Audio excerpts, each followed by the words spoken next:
and welcome to chapter 25. We've jumped ahead a little bit because the stars were not in alignment for the reading of the Bembine tablets and the revealing of the esoteric teachings of the um, of the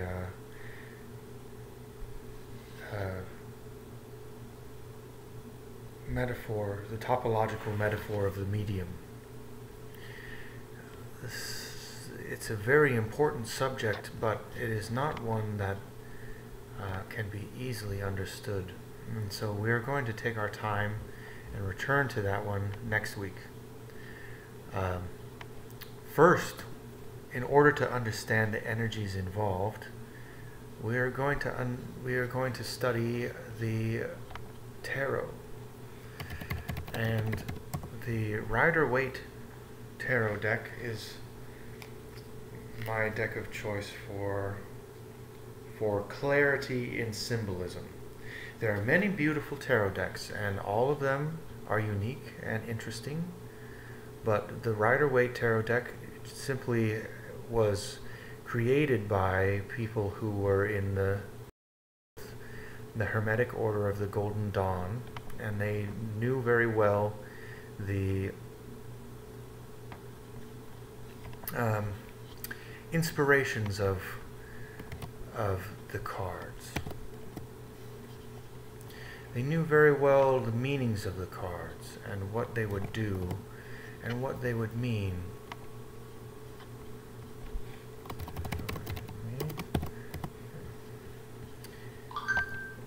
It was a very good thing in many ways.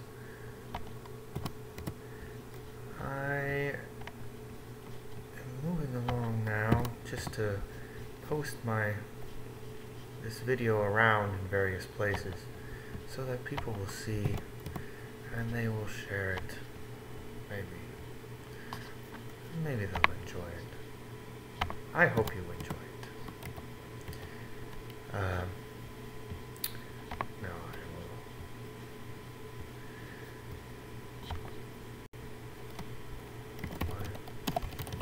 will now.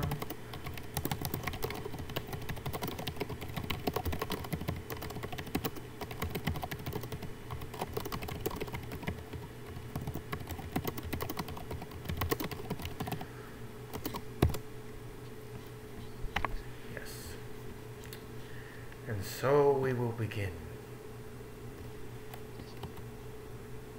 Yes.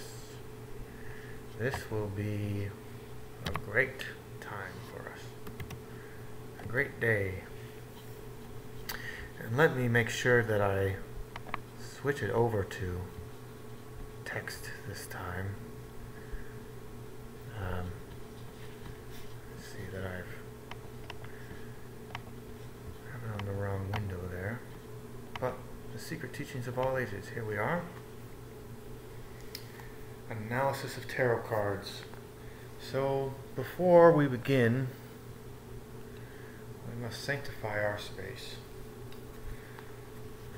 I will begin with a drink of the sacramental wine.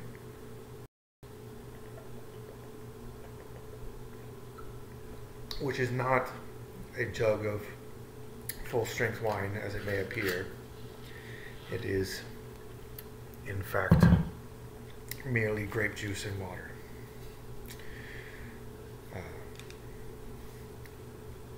The jug is just a relic of an older time when I was a drinker.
as I was saying, Rider-Waite Tarot deck is the way to go for a beginning tarot reader. It just has some of the strongest symbolism, most useful to the most people. There are many, many, many beautiful tarot decks, and that is also true. But this one in particular is special. Very, very special.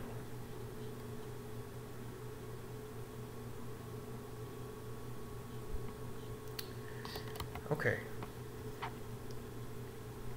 I'm not really going to pay attention to the YouTube chat in this one, so please use the Discord if you would like to say something.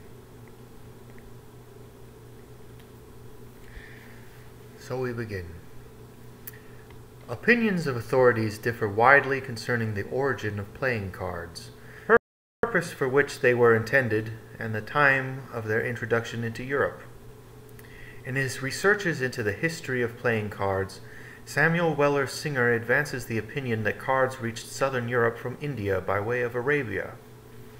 It is probable that the tarot cards were part of the magical and philosophical lore secured by the Knights Templars from the Saracens, or one of the mystical sects then flourishing in Syria. Returning to Europe, the Templars, to avoid persecution, concealed the arcane meaning of the symbols by introducing the leaves of their magical book ostensibly as a device for amusement and gambling.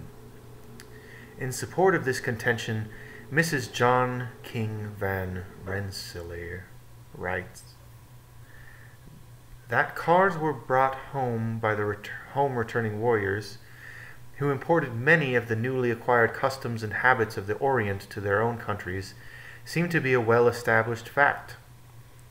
And it does not contradict the statement made by some writers who declared that the gypsies, who about that time began to wander over Europe, brought with them and introduced cards, which they used, as they do at the present day, for divining the future. Through the gypsies, the tarot cards may be traced back to the religious symbolism of the ancient Egyptians. In his remarkable work, The Gypsies, Samuel Roberts presents ample proof of their Egyptian origin. In one place he writes, "When gypsies finally arrived in England is very uncertain. They are first noticed in our laws by several statutes against them in the reign of Henry VIII, in which they are described as an outlandish people, calling themselves Egyptians, who do not profess any craft or trade, but go about in great numbers." A curious legend relates that after the destruction of the Serapeum in Alexandria, the large body of attendant priests banded themselves together to preserve the secrets of the rites of Serapis. Their descendants, gypsies, carried with them the most precious of the volumes saved from the burning library. The Book of Enoch, or Thoth, the Tarot, became wanderers upon the face of the earth, remaining a people apart with an ancient language and a birthright of magic and mystery. So I'll interject here to say that the gypsies were Egyptian, and they were Egyptian because they were Hebrews. They were the Hebrews that left with Moses in the Exodus. And Moses was very well learned in the Egyptian texts and in the Egyptian way, as is known. But the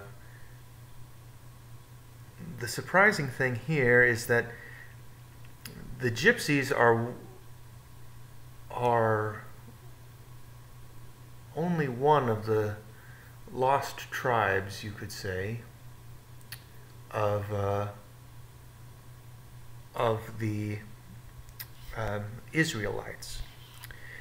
So there were many lost tribes, and there were 12 lost tribes. I mean, there were 12 tribes. There were 10 that were lost. The tribes of Judah and Levi remain on this earth in obvious forms, but The 10 others were concealed. Not to say that they were lost, but they were occulted. They were hidden. And they were hidden in a process by the Babylonian priesthood in order that they might conceal the true history of the world from its. This was a great work of the rebellious Enki, who is also most commonly known as Lucifer. The interesting ways that this went was that the lost tribes were taken in the Babylonian captivity, not to Babylon itself, but north of the Tigris and Euphrates to a land called Scythia. Scythia. It depends on how you'd like to say it, but Scythia was a land that was at what is now called the Caucasus region of Asia. It was on the western steppe plains and east of the Black Sea and around the region of the Caspian Sea. And this region was precisely that region which came to be renowned as the birthplace of the European cultures.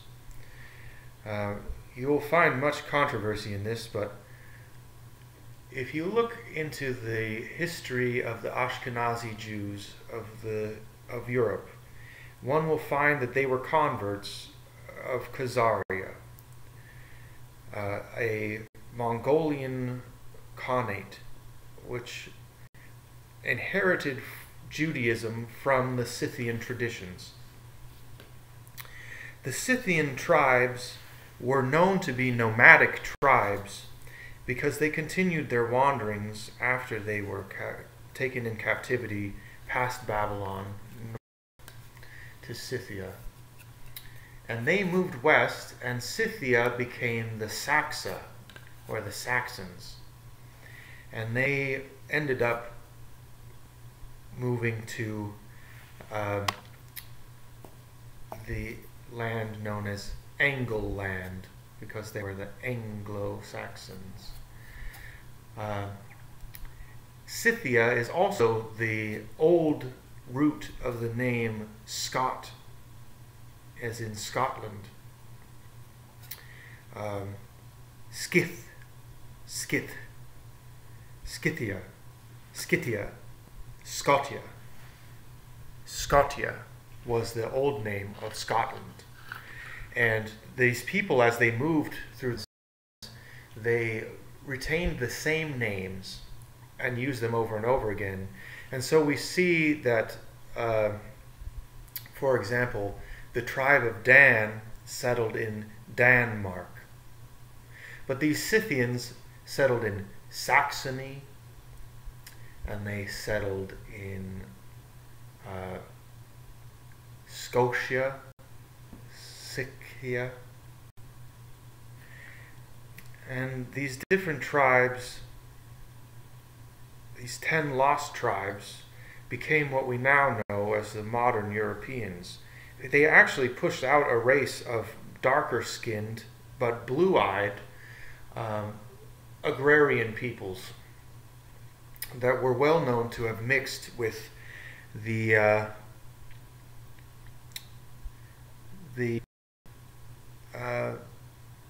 early peoples like the Basques.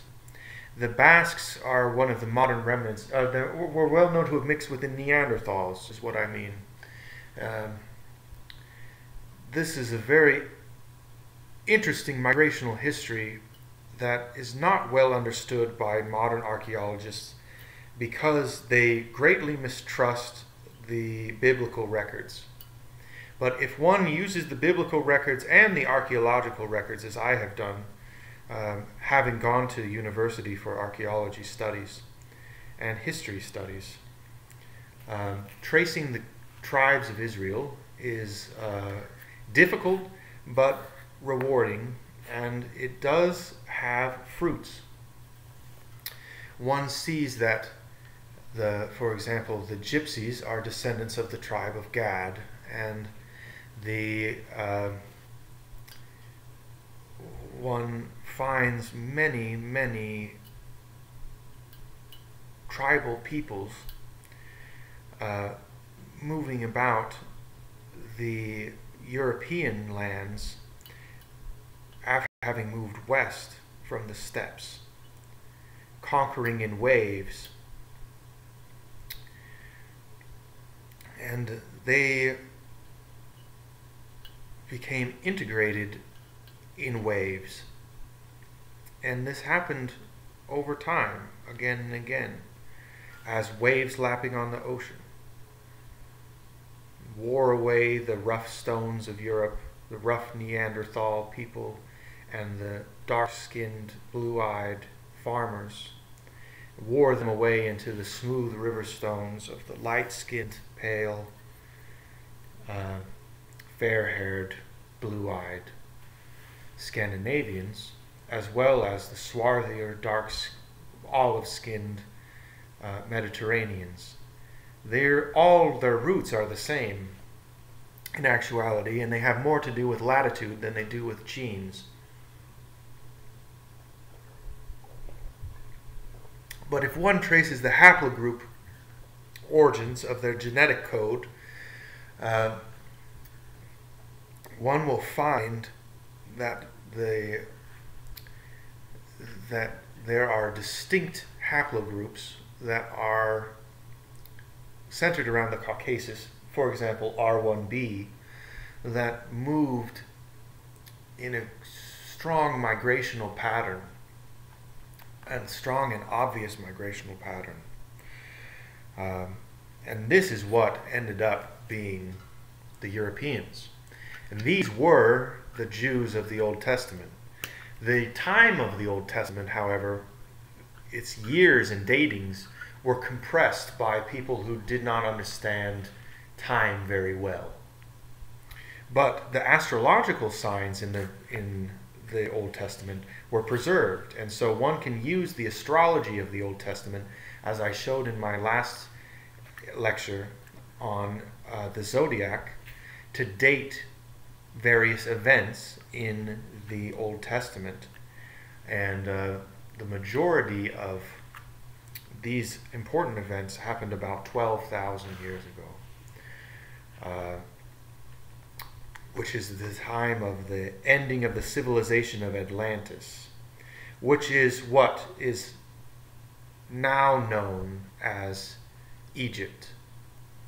Egypt itself, what we call Egypt today, is not the old Egypt, which was actually in Western Africa, around a place that is now called Rashat in Mauritania. The Eye of Africa, it is so called. That was the original Atlantis, the original Egypt. And Egypt was a seafaring civilization that colonized eastern South America, which was just a short distance from Western Africa, relatively speaking. And they also colonized Egypt. And so we find that there are anomalous traces of South American things in Egypt, in mummies' tombs. For example, coca leaves. There is no reason that coca leaves should be existent in Egyptian mummy tombs, but they have been found. And it is evidence of a pre-flood, antediluvian Egyptian civilization, which is called Atlantis. And that was on the Atlantic Ocean, and it was precisely in Western Africa. So, in any way, this is a complicated history to be bringing roundabout ways to what's coming up next. because Manly P. Hall is about to discuss what is the etymology of the word tarot. And I will offer an alternative explanation as well.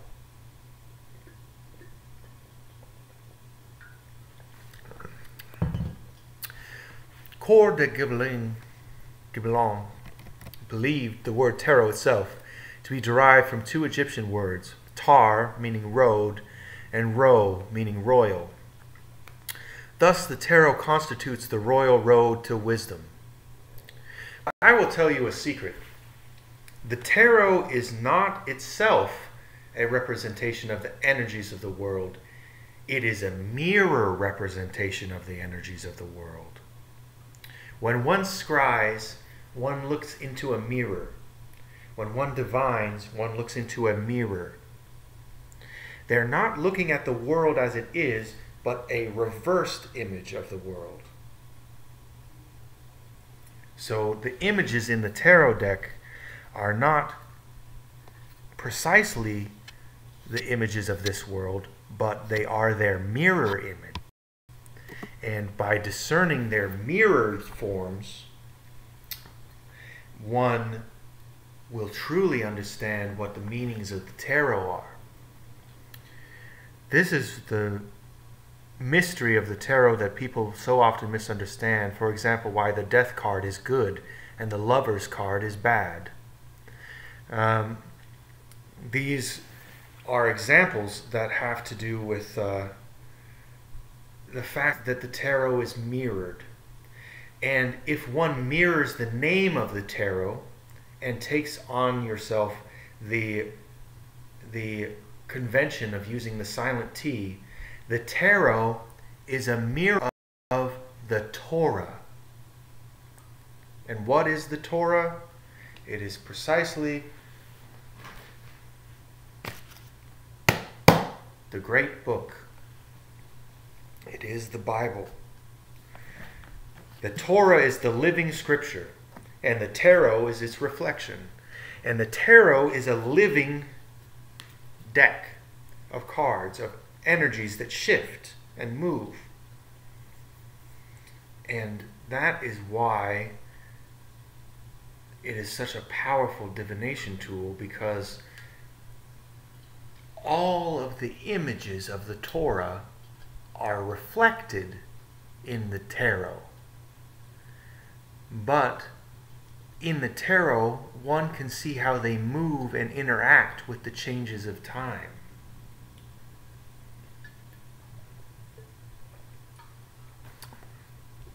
This is the reason why there are 22 trump cards, because there are also 22 letters in the Hebrew alphabet, which is a crucial point of the Kabbalah and understanding Kabbalah. Also why the trump cards must be laid out right to left. The Fool faces left. And if one lays out the trump cards right to left in numerical value from 1 on the right to 21 on the left, and then takes the 0 card, which is the Fool, and moves him from one to the next, he sees that the Fool is positioned in such a way that he walks through the tarot. He walks through the trumps in succession, and they become the journey of the hero. They become the hero's journey archetype, such as is found in Joseph Campbell's The Hero with 10,000 Faces. Hero with 1,000 Faces. A myriad of faces, I suppose. Joseph Campbell's monomyth is represented in the tarot cards, which is why they're so powerful a divination tool, because they reflect the actual reality of the human psyche, which is itself a mirror reflection of the world. Mirrors reflecting mirrors is the nature of the universe. And when one realizes that one is made in the image of God, one knows that one is a mirrored image of God.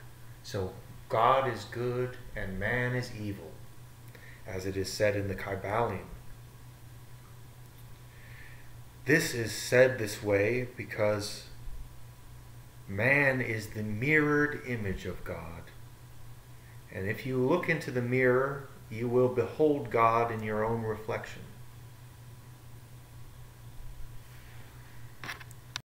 Not as you physically stand, but the mirror of you that stands on the infinite other side.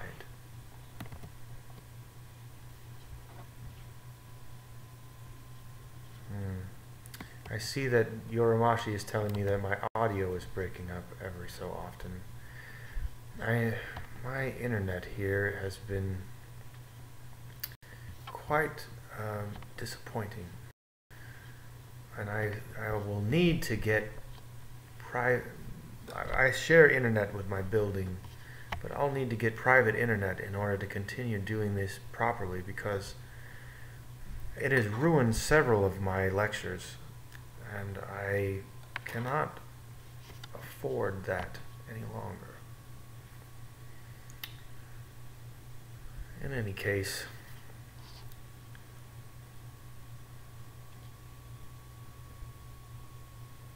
let us continue.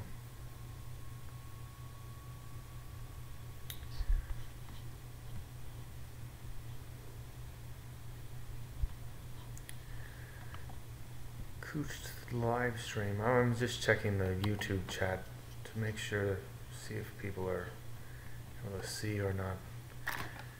I'm sorry that this is not working out so well.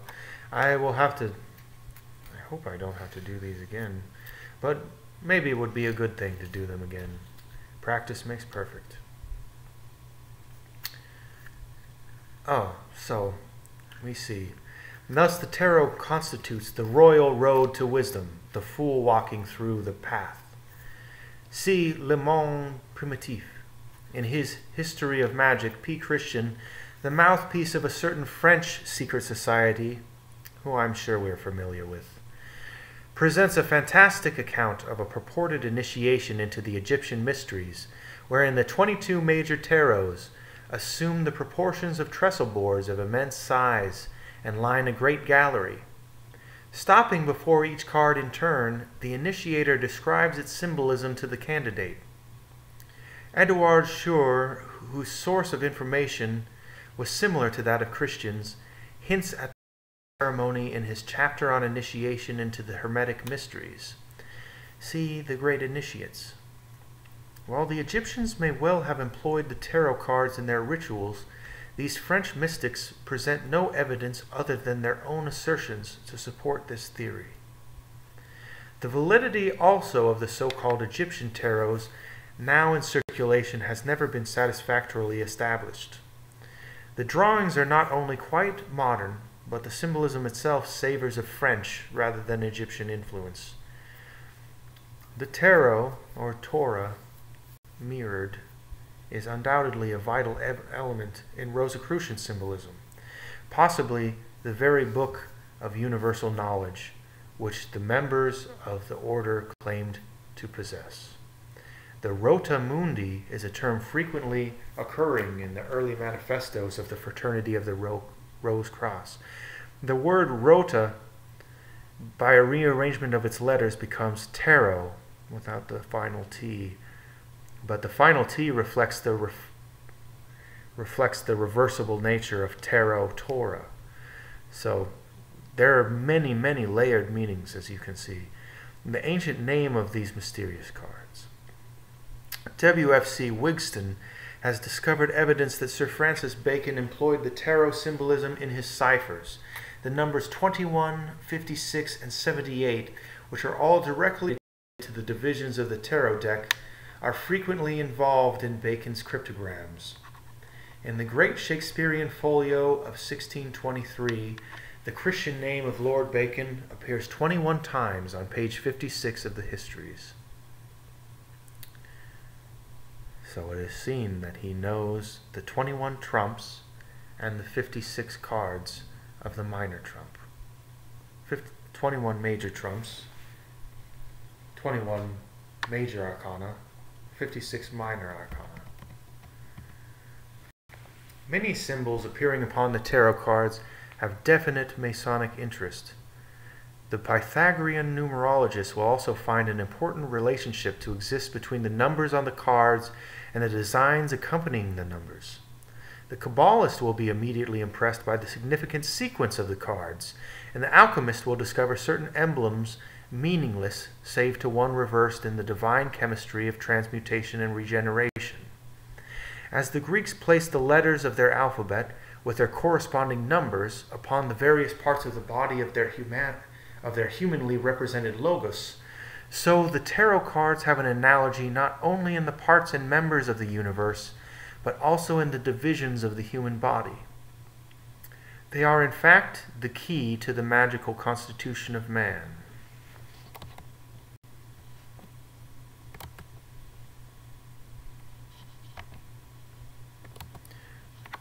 Just seeing if anyone had been saying that things were better or worse, but it seems like there are no comments as of yet.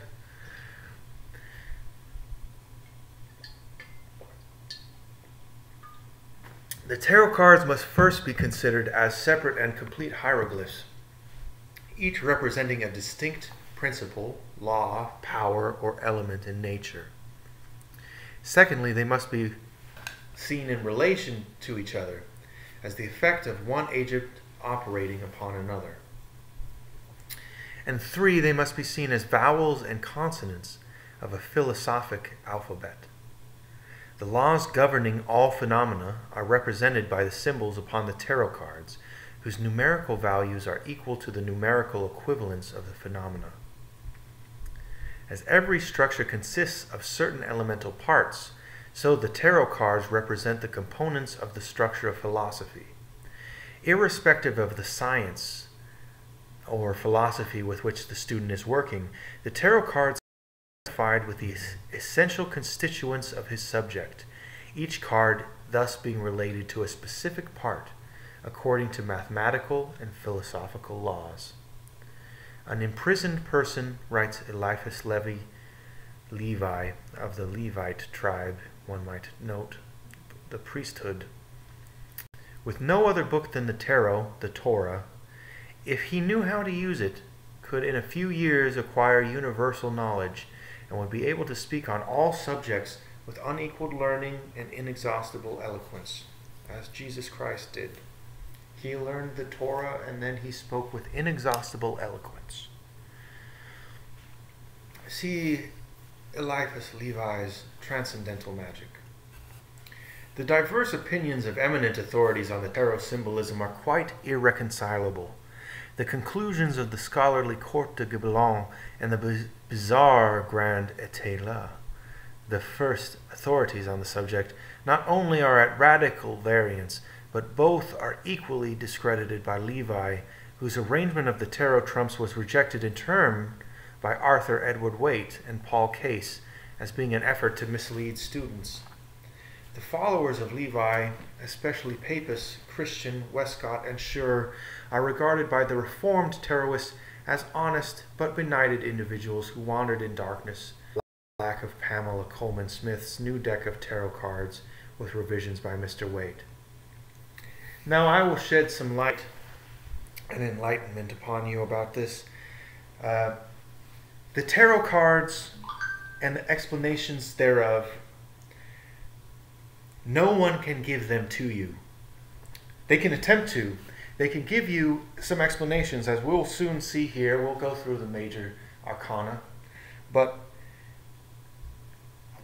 the instructions that are included with a tarot deck might say what the tarot cards mean, but they don't show precisely what they mean. That can only be discerned by the power of the Holy Spirit. That is, by the power of your own internal spirit. They must be interpreted by each seeker for themselves.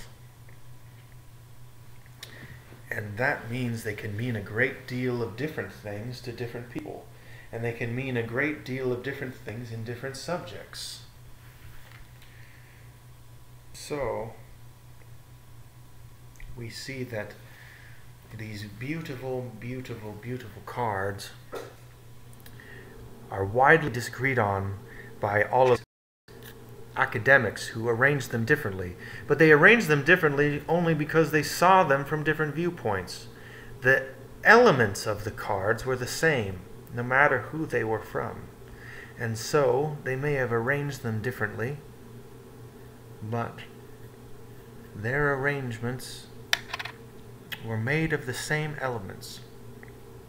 And so you must decide on an arrangement for yourself, and you must figure out what the arrangement of the major arcana is for your life and for your studies, the methods with you study.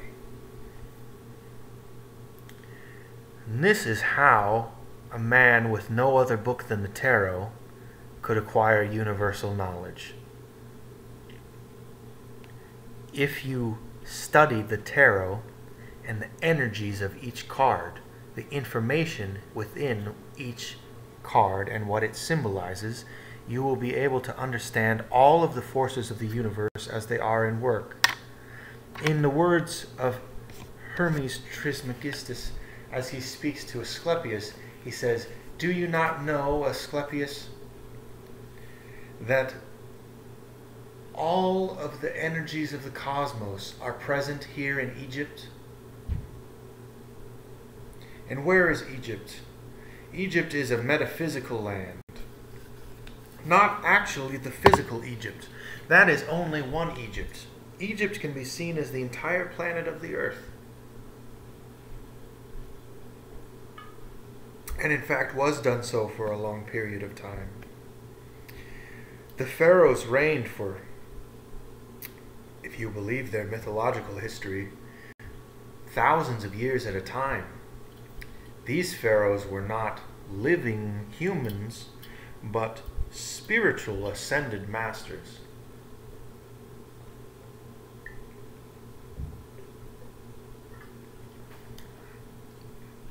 And believe me when I say, there is a pharaoh that lives today. His form is Jesus Christ, but he passes on the headdress of the pharaoh to the next one as the next astrological age shifts. These things are all written in the world, in the stars, and in the signs and symbols of the time. One need only open the books. One need only open a page to the news, and one will see the energies of the tarot at work, because they are precisely the very energies of the world. And the ruling pharaoh is only one who will then pass on his grand mastership to the next ruling pharaoh in the next age. And so for 2,160 years, each pharaoh rules his house. Pharaoh in Egyptian means great house. It didn't mean king or something like that. It meant great house or dynasty. A pharaoh was himself a dynasty. And he ruled for an age, an astrological age.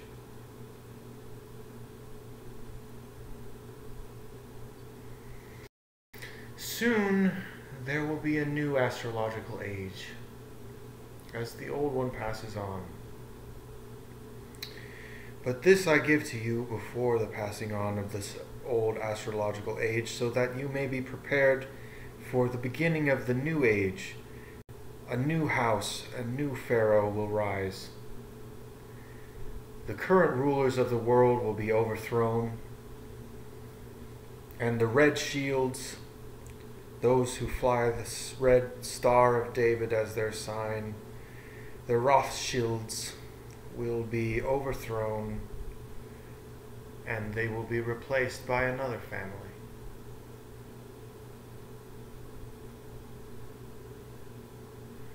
The details of that are they are known only to a secret select few, and I cannot share them with you here because they are sacred, sacred secrets. They cannot be shared with outsiders, and you have not yet been initiated into the tarot.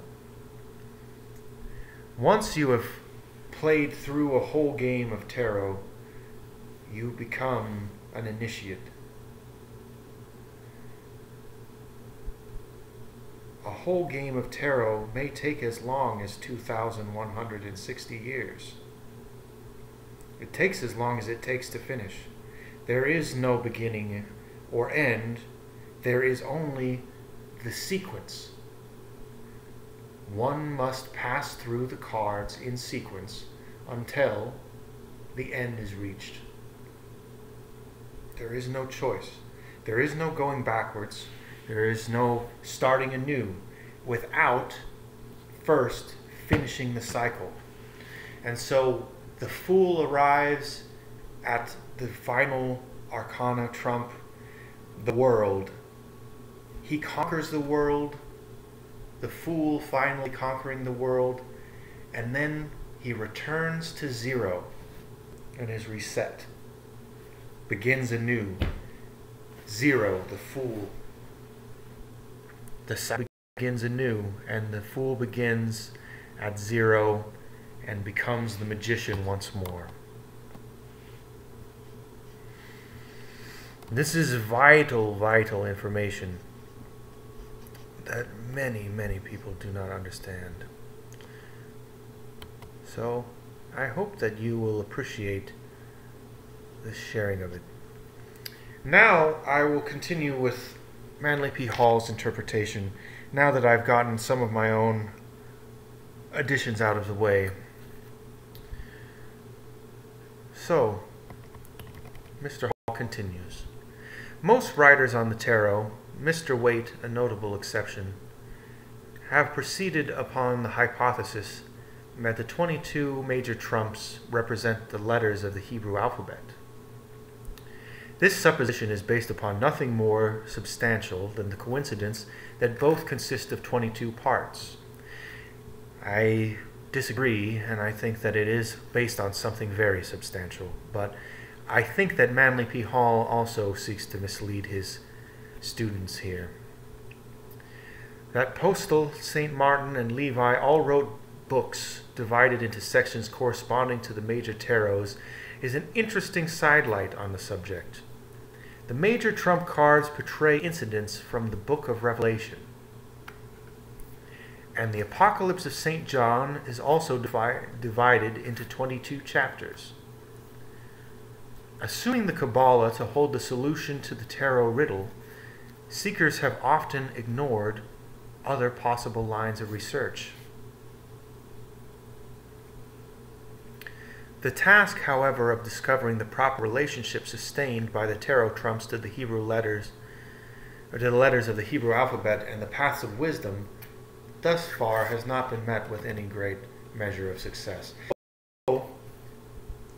I personally have met with a great measure of success in my own research on this. And I think that you could meet with it on yourself.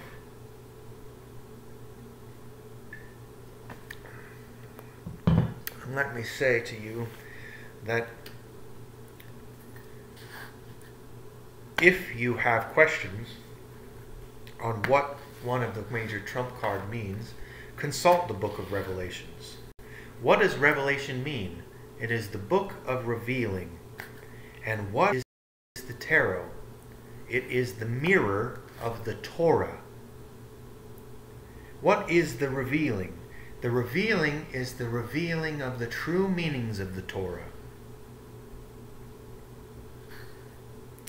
The revelations in the Bible are the revelations of the true meanings of the tarot. The 22 chapters, beginning with 1, the Fool, continue until the conquering of the world. Read this and you will understand the energies of these different cards. read this carefully.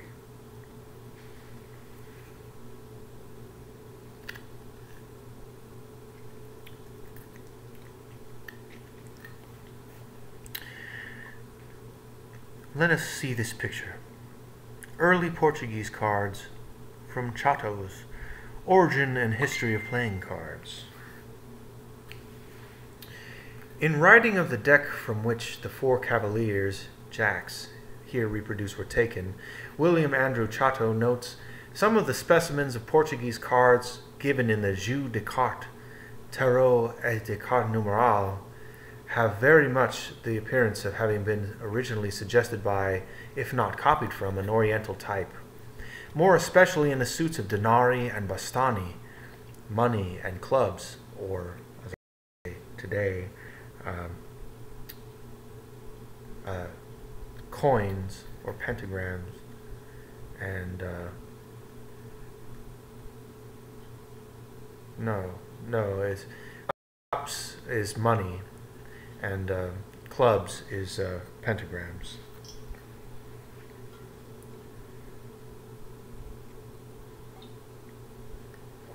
In the Rider-Waite deck. In those cards, the circular figure, generally understood as representing Denari, or money, is certainly much more like the chakra, or quote of Vishnu, as seen in the Hindustanic drawings, than a piece of coin. While on the top of the club is a diamond proper, which is another of the attributes of the same deity. Also worthy of note are the Rosicrucian and Masonic emblems appearing on various medieval decks. As the secrets of these organizations were often concealed in cryptic engravings, it is very probable that enigmatic diagrams upon decks of cards were used both to conceal and to perpetuate the political and philosophical arcana of these orders. The frontispiece of Mr. Chatto's book shows a knave of hearts bearing a shield emblazoned with a crowned Rosicrucian rose. One of the important things about this is that the complicated nature of the tarot and the revelations and all of these different things throughout the ages, the signs and symbols remain the same. The signs and the symbols remain the same, and the important thing to note about that is that when the signs and symbols remain the same, one can say that they are representing an objective truth, because the men and women who interpreted those signs and symbols and received them from various sources and rendered them into drawings and such did so much in the same ways. Thus we see that though the tarot is much more ancient than the book of Revelation, Revelation itself reflects the tarot. And so how can it be said that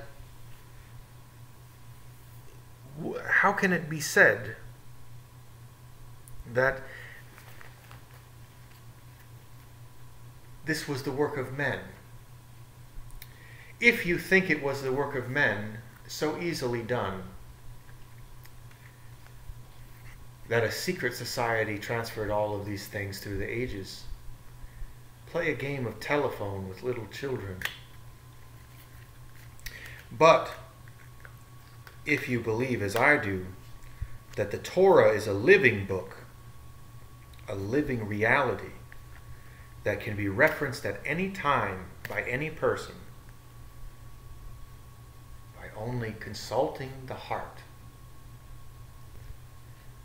For the first letter of the Torah is Bet, of Bereshith. The last letter of the Torah is Lev, of Israel. And these, in sequence, right to left, spell Lev, which in Hebrew is the heart. Lamed was the last letter of Israel. Not Lev, but Lev is the heart. Lev means the heart. LB, pronounced as a V in this case. Lev the heart. The Torah is written upon your heart. The tarot is written upon your heart. The brain is a reflection of the heart. So the tarot is written upon the mind, and the Torah is written upon the heart. They are reflections of one another. As above, so below. Reflections. As above, so below. As below, so above. Reflections. As in heaven, so on earth. Our Father who art in heaven, hallowed be thy name. Thy will be done, like on heaven as it is on earth, or on earth as it is in heaven. Yes, that is the same. So we see these are the four jacks, and we see the suicide jack here, and then here's of coins, of hierophants, of swords, and of wands, I suppose. Yes.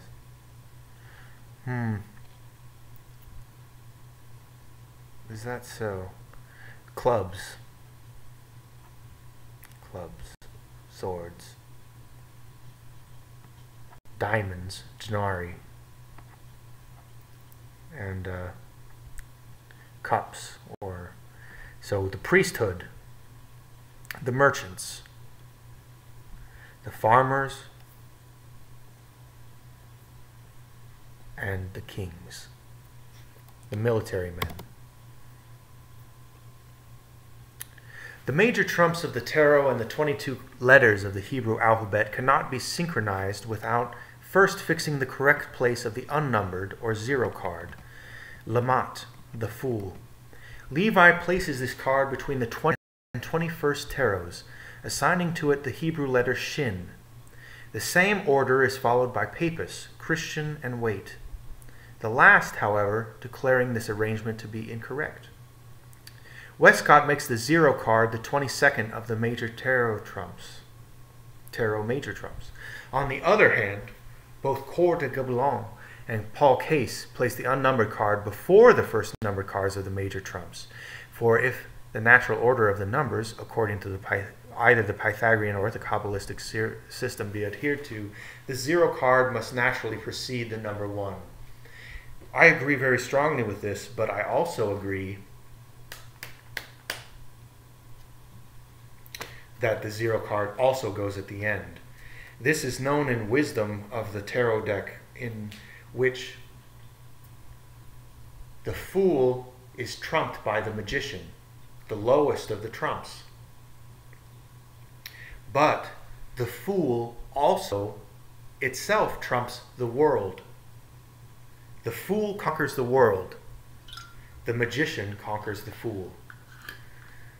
One conquers all, but zero conquers all. This is a reflection of the circular nature of the movement of God.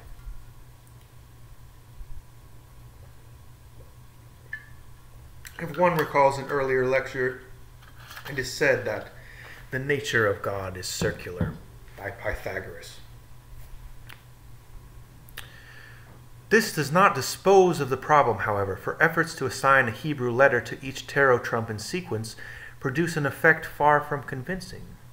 Mr. Waite, who re-edited the tarot, expresses himself thus: I am not to be included among those who are satisfied that there is a valid correspondence between Hebrew letters and tarot trumps. See Introduction to the Book of Formations by Knut Stenring. I recommend you check the Sefer Yetzirah, the Book of Creation, by Aryeh Kaplan. The real explanation may be that the major tarots no longer are in the same sequence as when they formed the leaves of Hermes' sacred book, for the Egyptians, or even their Arabian successors, could have purposely confused the cards so that their secrets might be better preserved. Mr. Case has developed a system which, while superior to most, depends largely upon two debatable points, namely the accuracy of Mr. Waite's revised tarot and the justification for assigning the first letter of the Hebrew alphabet to the unnumbered or 0 card. Since Aleph, the first Hebrew letter, has the numerical value of 1, its assignment to the 0 card is equivalent to the statement that 0 is equal to the letter Aleph, and therefore synonymous with the number 1. 1 and 0 are the same. Or, as the I Ching put it, 1 and 0 have the same source, which is infinity. I Ching is a system of divination based upon binary code. It was a binary code that was invented 5,000 years ago, or more, by the ancient Chinese. And a fascinating system that I will teach you a method of doing later. I have devised a method of I Ching divination myself, discarding many of the old methods. The same with the tarot deck. You don't need anyone else's interpretation. The signs speak for themselves. So do the 8 trigrams and the 64 hexagrams. The 8 trigrams and the 64 hexagrams of the I Ching speak for themselves and need no explanation to one who is wise. They can be explained merely by their own nature, by closely observing their nature. And so can be done with the tarot cards. This is the secret of divination. There is no need for a book to teach you. One need only pay attention. Become aware. Become one with the here and the now. And then the future and the past will begin to open unto you. With rare insight, Coeur de Gibelin assigned the 0 card to Ein Sof, the unknowable first cause. As the central panel of the Bembeen tablet represents the creative power, which we will return to next week, the Bembeen table being a beautiful, beautiful representation of the topological metaphor. But this will be your foundation for understanding the topological metaphor. As the central panel of the Bembeen table represents the creative power, surrounded by 7 triads of manifesting divinities, so may the 0 card represent the eternal power, of which the 21 surrounding or manifesting aspects are but limited expressions. If the 21 major trumps be considered as limited forms existing in the abstract substance of the 0 card, it then becomes their common denominator. Which letter, then, of the Hebrew alphabet is the origin of all the remaining letters? The answer is apparent: Yod, which is the first letter of the Tetragrammaton. Yod, He, Wa, He. Yod is the phallic energy, the penis that is not erect. It is just a hanging dot, small, unengorged. In the presence of so many speculations, one more may not offend.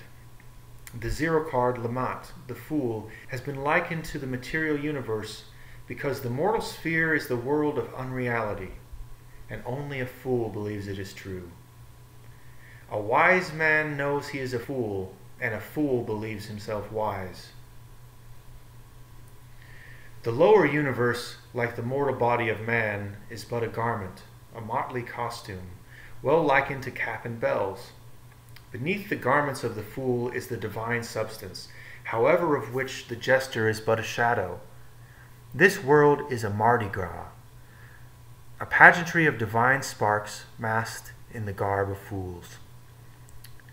Was not this 0 card, the Fool, placed in the tarot deck to deceive all who could not pierce the veil of illusion? The tarot cards were entrusted by the illumined hierophants of the mysteries into the keeping of the foolish and the ignorant, thus becoming playthings, in many instances even instruments of vice. Man's evil habits, therefore, actually became the unconscious perpetuators of his philosophical precepts. We must admire the wisdom of the initiates, writes Papus, who utilized vice and made it produce more beneficial results than virtue. Does not this act of the ancient priest itself afford proof that the entire mystery of the tarot is wrapped up in the symbolism of its zero card? If knowledge was thus entrusted to fools, should it not be sought for in this card? If Lamont be placed before the first card of the tarot deck and the others laid out in a horizontal line in sequence from left to right, it will be found that the fool is walking toward the other trumps as though about to pass through the various cards. Like the spiritually hoodwinked and bound neophyte, Lamont is about to enter upon the supreme adventure, that of passage through the gates of the divine wisdom. Zero card be considered as extraneous to the major trumps, this destroys the numerical analogy between these cards and the Hebrew letters by leaving one letter without a tarot correspondent. In this event, it will be necessary to assign the missing letter to a hypothetical tarot card called the Elements, assumed to have been broken up to form the 56 cards of the minor trumps, which are represented by the 4 suits, the 4 elements, that are further broken up into 14 smaller cards.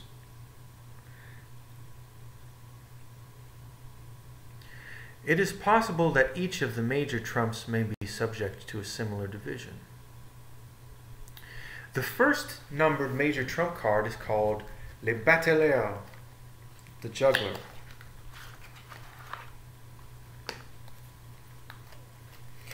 It is also called the magician.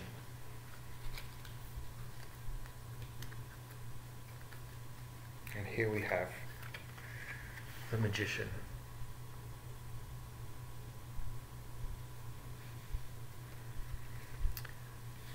According to the Cours de Gibelin, indicates the entire fabric of creation to be but a dream, existence a juggling of divine elements, and life a perpetual game of hazard.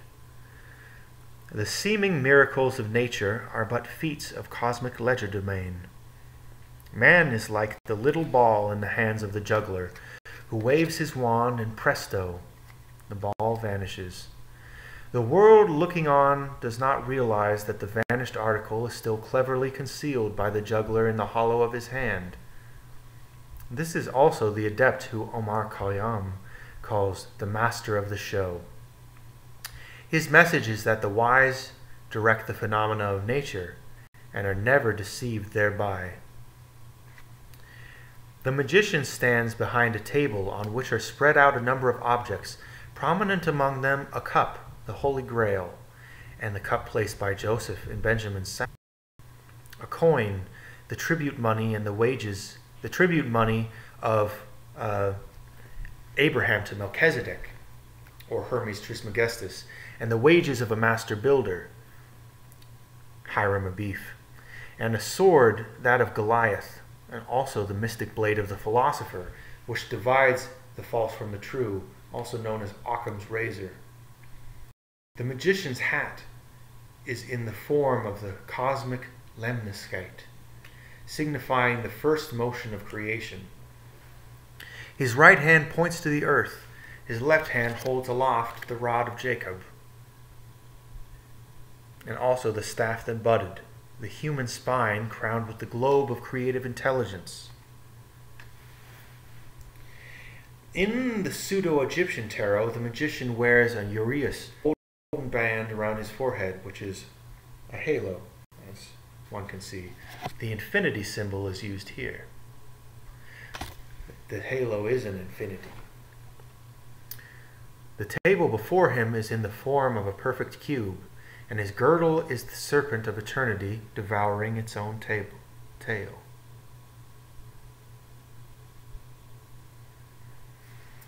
The second numbered major trump is called La Papesse, the female pope, and has been associated with a curious legend of the only woman who ever sat in the pontifical chair.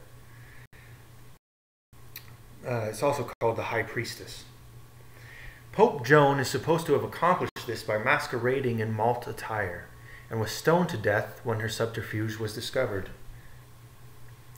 This card portrays a seated woman crowned with a tiara surmounted by a lunar crescent.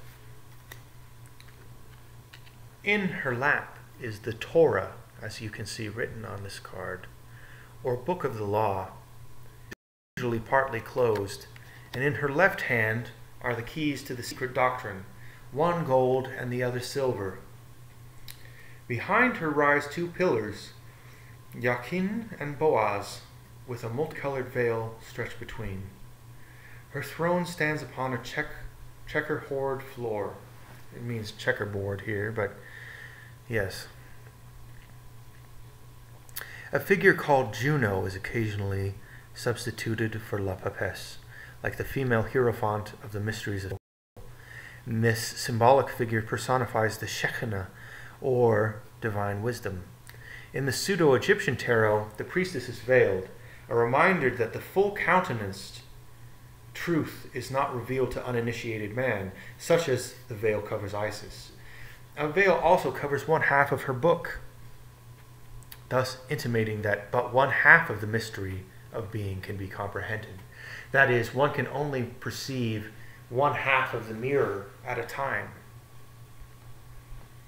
But there are two halves to a mirror: the real world and the mirror world. The third numbered major trump is called L'Impératrice, the Empress, and has been likened to the woman clothed with the sun, described in the Apocalypse of St. John. On this card appears the winged figure of a woman seated upon a throne, supporting with her right hand a shield emblazoned with a phoenix, and holding in her left hand a scepter, surmounted by an orb or trifoliate flower. Beneath her left foot is sometimes shown the crescent. Either the Empress is crowned or her head is surrounded by a diadem of stars, sometimes both. Here she's crowned by flowers in the Rider-Waite deck. But they also, on closer look, are stars. In the pseudo, let's see.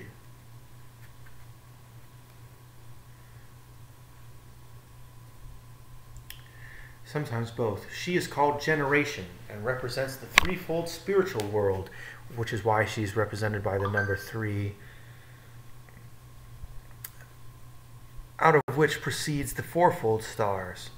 Sometimes both. The fourfold stars being the 4 material substances that make up the stars.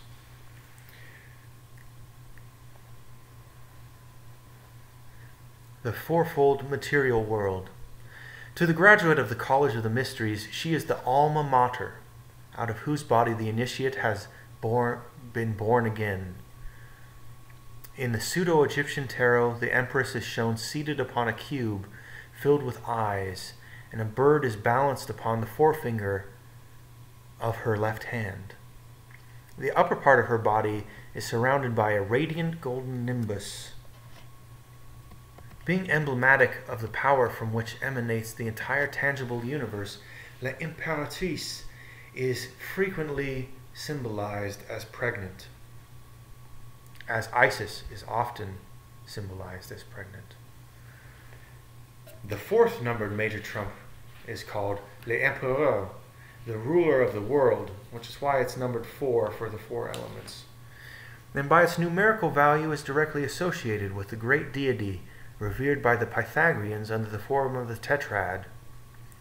His symbols declare the emperor to be the demiurgus, the great king of the inferior world, hence the material 4 elements.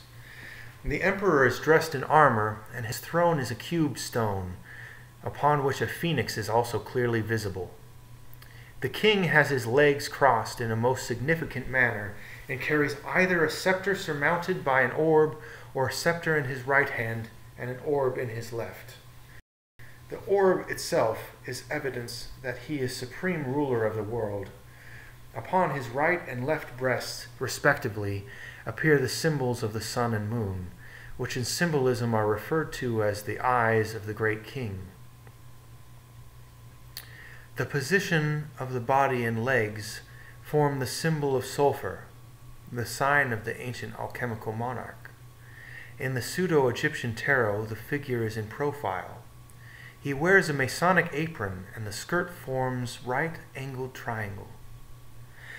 Upon him is the crown of the north, and his forehead is adorned with the coiled uraeus, that is to say, the halo. The fifth numbered major trump card is Le Pape, the Pope, and represents the high priest of a pagan or Christian mystery school. The high priest, the Pope, is a pagan symbol. People don't like to talk about that or realize that, but it is true. In this card, the Hierophant wears the tiara and carries in his left hand the triple cross, surmounting the globe of the world. His right hand, bearing upon its back the stigmata, makes the ecclesiastical sign of esotericism, the secret teaching. And before him kneel two suppliants or acolytes. The back of the papal throne is in the form of a celestial and a terrestrial column, also Jachin and Boaz. This card signifies the initiate or master of the mystery of life, and according to the Pythagoreans, the spiritual physician. The illusionary universe, in the form of the two figures, polarity, kneels before the throne upon which sits the initiate, who has elevated his consciousness to the plane of spiritual understanding and reality. In the Pseudo-Egyptian tarot, the master wears the uraeus. A white and a black figure, life and death, light and darkness, good and evil, kneel before him. Both are his servants. The initiate's mastery over unreality is indicated by the tiara and the triple cross, emblems of rulership over the three worlds which have issued from the unknowable first cause. The sixth numbered major trump is called La Amoureux, the lovers. There are two distinct forms of this tarot. One shows a marriage ceremony in which the priest is uniting a youth and a maiden, Adam and Eve, in holy wedlock. One can clearly see in the Rider-Waite that they are indeed Adam and Eve, because you can see Eve is there with the apple tree and the serpent coiled around it.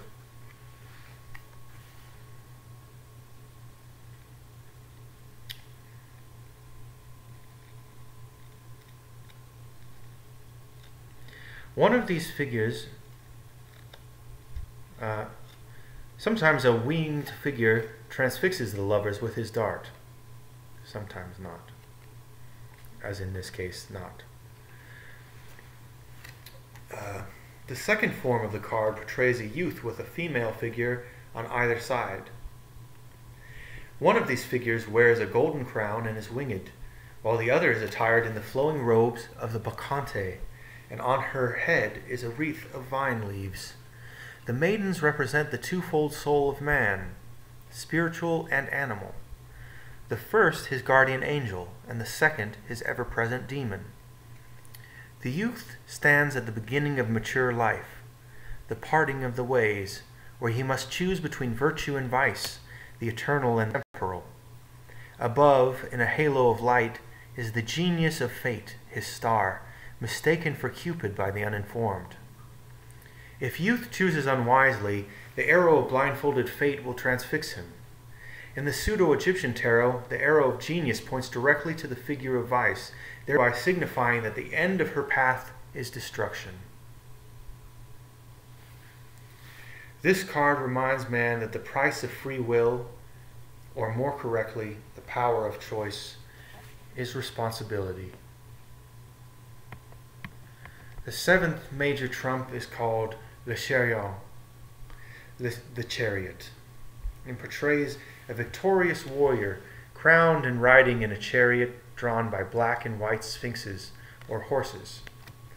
The starry canopy of the chariot is upheld by 4 columns. This card signifies the Exalted One who rides in the chariot of creation. The vehicle of the solar energy, being numbered 7, reveals the arcane truth that the 7 planars are the chariots of the solar power. It says 7 planets are the chariots of the solar power, which rides victorious in their midst.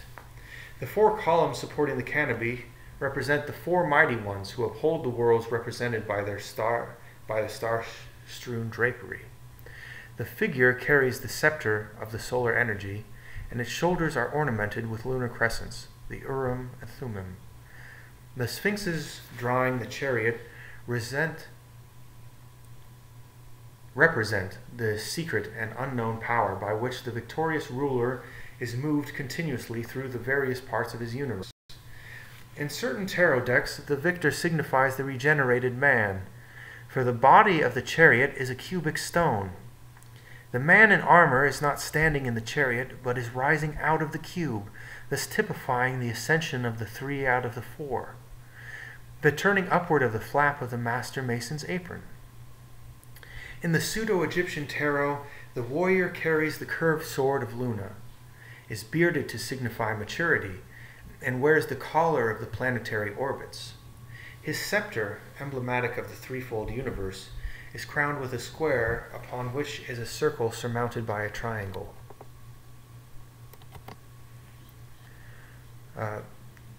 If you will excuse me for one moment, I have something that I need to do, but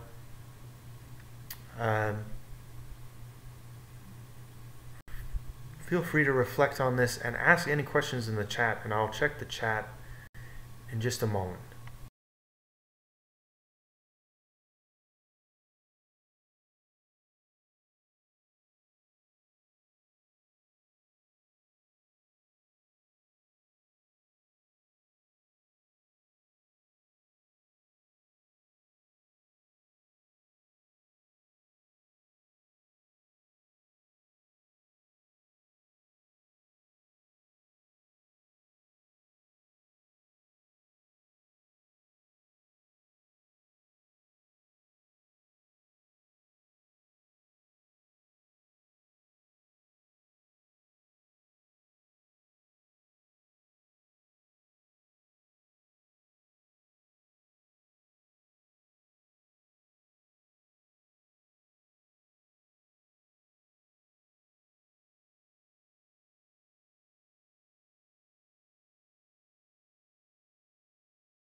Thank you for your patience.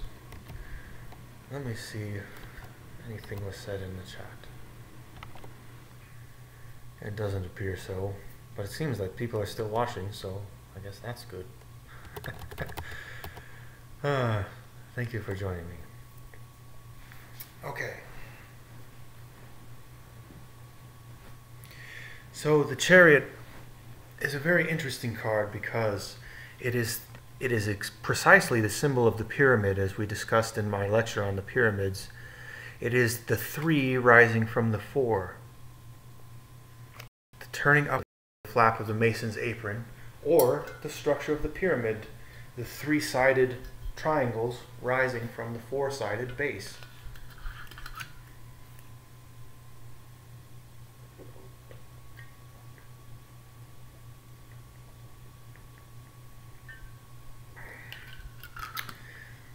In the pseudo-Egyptian tarot, the warrior carries the curved sword of Luna, is bearded to signify maturity, And where is the caller of the planetary orbits? His scepter, emblematic of the threefold universe, is crowned with a square, upon which a circle is a circle surmounted by a triangle. The 8th number tarot major trump card is La Justice, justice, and portrays a seated figure upon a throne, the back of which rises in the form of 2 columns. Wait. Strength? Where is justice? There's justice. Oh. So we stumble upon one of the unique things of the Rider-Waite deck, is that Mr. Waite switched the order of justice and strength.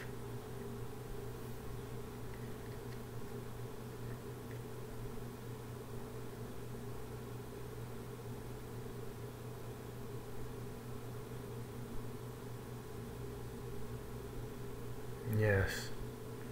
I rather like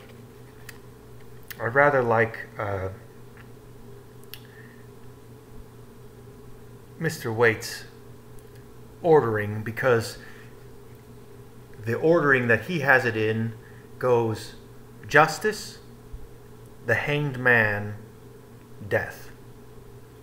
So justice crucifies the man and he dies. He is judged by Pontius Pilate. Jesus, judged by Pontius Pilate. Yes. So justice, Eustace, portrays a seated figure upon a throne, as you can see here, the back of which rises in the form of 2 columns. Justice is crowned and carries in her right hand a sword, and in her left hand a pair of scales. This card is a reminder of the judgment of the soul in the Hall of Osiris, which is that the heart will be weighed against a feather. And if the heart is not lighter than a feather, then one will be condemned to be eaten by the serpent Typhon. It teaches that only balanced forces can endure, and that eternal justice destroys with the sword that which is unbalanced. Only balanced forces can endure. Sometimes justice is depicted with a braid of her own hair twisted around her neck in a manner resembling a hangman's knot. This may subtly imply that man is the cause of his own undoing, his actions, symbolized by his hair, being the instrument of his annihilation. In the pseudo-Egyptian tarot, the figure of justice is raised upon a dais of 3 steps. For justice can be fully administered only by such as have been elevated to the 3rd degree of Freemasonry, or the 3rd degree of the temple. That is, those who have received baptism. Well, technically, those who have received anointing, those who have received endowment, and those who have received marriage. Those 3 are the requirement in the temple. Those things are reflected in Freemasonry, and they are also reflected in the Mormon temple, Latter-day Saint temple. I don't know why the prophet has decided that Mormon is not a good term. I rather like the term Mormon. But he is the prophet, so do as he wills.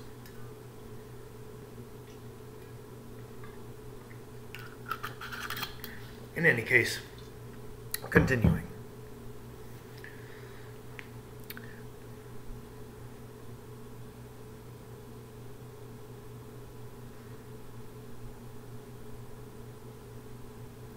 Sometimes justice is depicted with a braid of her own hair twisted around her neck in a manner resembling a hangman's knot. This may subtly imply that man is the cause of his own undoing, his actions, symbolized by his hair, being the instrument of his annihilation. That's very interesting. Justice is blindfolded usually, but not in this card, but usually. Justice is blindfolded and is usually in front of the court of laws in America. That the visible shall in no way influence its decisions, because only the faculty of reason must be used. For reasons he considers beyond his reader's intelligence, Mr. Waite reversed the 8th and 11th major trumps. He did not consider it beyond his reader's intelligence. He trusted to his reader's intelligence that they would be able to fill in the gap, though I have done so for you in my previous explanation of why the two were flipped. Next, the 9th major trump is called Le Hermite. Hermite. The Hermit. And portrays an aged man robed in a monkish habit and cowl, leaning on a staff. This card was popularly supposed to represent Diogenes in his quest for an honest man, as you can see with him with a lantern. In his right hand, the recluse carries a lamp, which he partly conceals within the folds of his cape. The hermit thereby personifies the secret organizations which for uncounted centuries have carefully concealed the light of the ancient wisdom from the profane. The staff of the hermit is knowledge, which is man's main and only enduring support. Sometimes the mystic rod is divided by knobs into 7 sections, a subtle reference to the mystery of the 7 sacred centers along the human spine. In the Pseudo-Egyptian tarot, the hermit shields the lamp behind a rectangular cape to emphasize the philosophic truth that wisdom, if exposed to the fury of ignorance, would be destroyed like the tiny flame of a lamp unprotected from the storm. Man's bodies form a cloak through which his divine nature is faintly visible, like the flame of the partly covered lantern. Through renunciation, the hermetic life, man attains depth of character and tranquility of spirit. The 10th numbered major trump is called La Roue de Fortune, the Wheel of Fortune. Wheel of Fortune! And portrays a mysterious wheel with 8 spokes, the familiar Buddhist symbol of the cycle of necessity, samsara. To its rim cling Anubis and Typhon. One sees, in this case, on the top there is the Sphinx, and on the bottom is the devil. Sphinx and the devil there.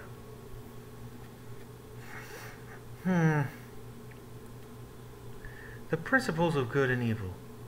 Above sits the immobile Sphinx.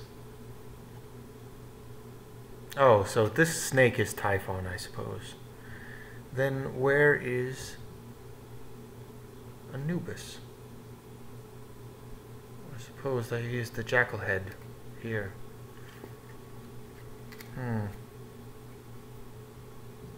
Anubis is shown rising, and Typhon descending.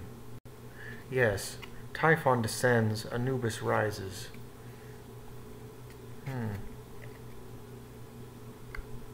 But when Typhon reaches the bottom, evil ascends again, and when Anubis reaches the top, good wanes once more. The Wheel of Fortune represents the lower universe as a whole, with divine wisdom, the Sphinx, as the eternal arbiter between good and evil. In India, the chakra, or wheel, is associated with the life centers either of a world or of an individual. In the Pseudo-Egyptian tarot, the Sphinx is armed with a javelin, and Typhon is being thrown from the wheel. The vertical columns supporting the wheel and so placed that but one is visible. Represent the axis of the world with the inscrutable Sphinx upon its northern pole.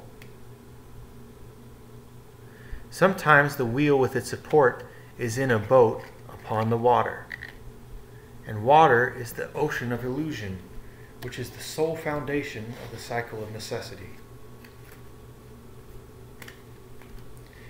The 11th numbered major trump is called La Force, strength, and portrays a girl wearing a hat in the form of a lemniscate, with her hands upon the mouth of an apparently ferocious lion. Considerable controversy exists as to whether the maid is dosing or opening the lion's mouth. I believe she's taming the lion. Most writers declare her to be closing the jaws of the beast, but a critical inspection conveys the opposite impression, that she's opening the mouth. I actually agree that both are true because each card has a mirror.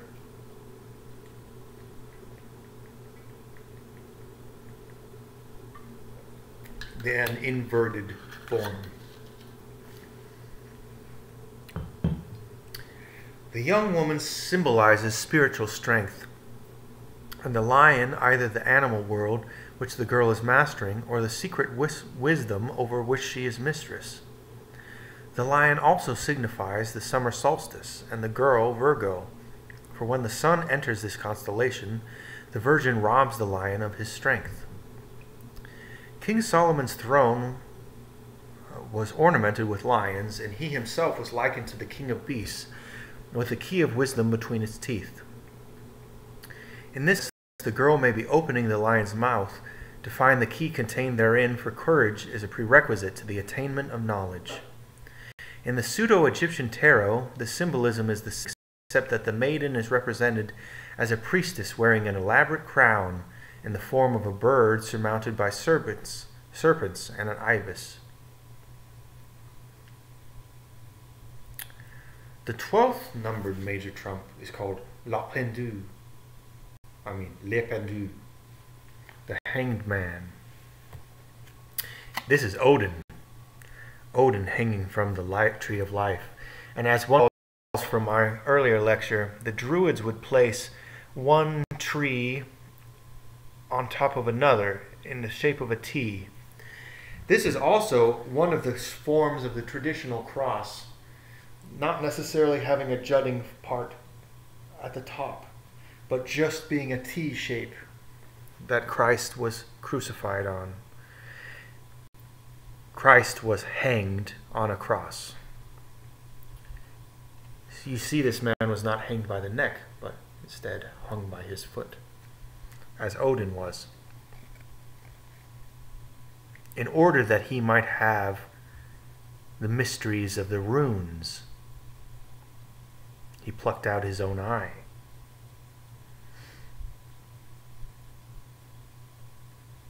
Let he who has ears hear. La Pendu is 12, the 12 houses of the zodiac. It's the sun, Odin, that moves through the 12 houses. The Hanged Man portrays a young man hanging by his left leg from a horizontal beam, the latter supported by 2 tree trunks, from each of which 6 branches has been removed. The right leg of the youth is crossed back of the left leg, and his arms are folded behind his back in such a way as to form a cross mounting a downward pointing triangle. The figure thus forms an inverted symbol of sulfur, and according to Levi, signifies the accomplishment of the magnum opus.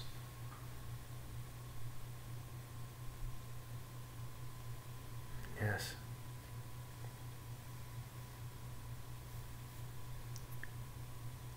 In some decks, the figure carries under each arm a money bag from which coins are escaping.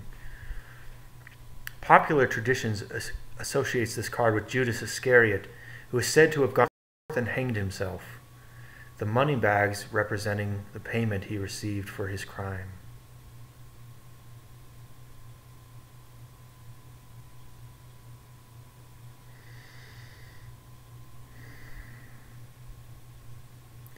Levi likens the hanged man to Prometheus, the eternal sufferer, further declaring that the upturned feet signify the spiritualization of the lower nature. It is also possible that the inverted figure denotes the loss of the spiritual faculties, for the head is below the level of the body. The stumps of the 12 branches are the signs of the zodiac divided into two groups, positive and negative. The picture therefore depicts polarity temporarily triumphant over the spiritual principle of equilibrium. To attain the height of philosophy, however, therefore, man must revere or invert the order of his life. Must reverse or invert the order of his life. Such as smashing one's guitar if one is a professional musician, like someone I know. He then loses his sense of personal possession because he renounces the rule of gold in favor of the golden rule. In the pseudo-Egyptian tarot, the hanged man is suspended between two palm trees and signifies the sun god who dies perennially for his world. The 13th numbered major trump is called La Mort, death, and portrays a reaping skeleton with a great scythe cutting off the heads, hands, and feet rising out of the earth about it. In the course of its labors, the skeleton has apparently cut off one of its own feet. This is not reflected well in the Rider-Waite card, but I can see that it would be reflected well in other decks.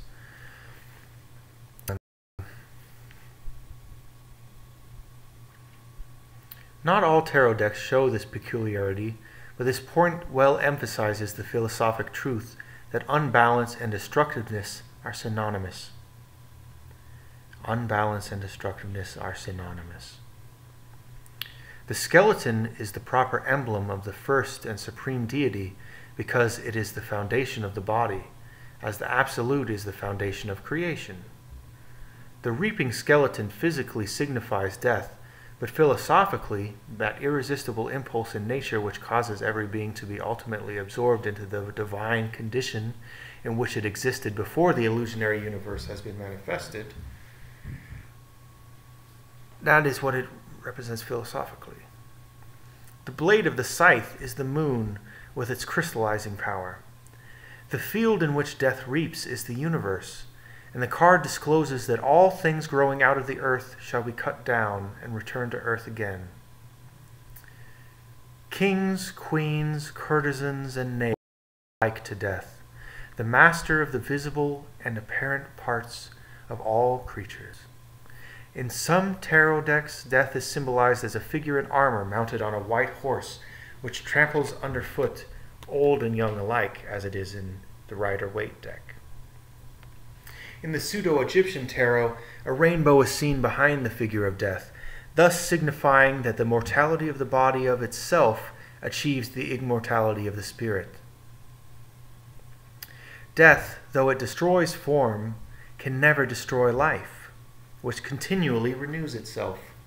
This card is the symbol of the constant renovation of the universe, disintegration that reintegration may follow upon a higher level of expression, as one sees with the Genesis Project in The Return of Spock.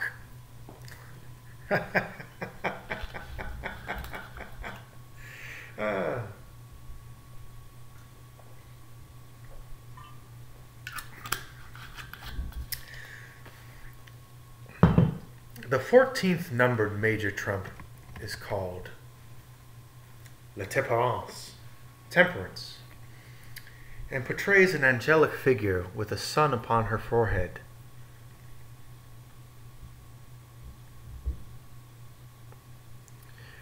She carries two urns, one empty and the other full, and continually pours the contents of the upper into the lower.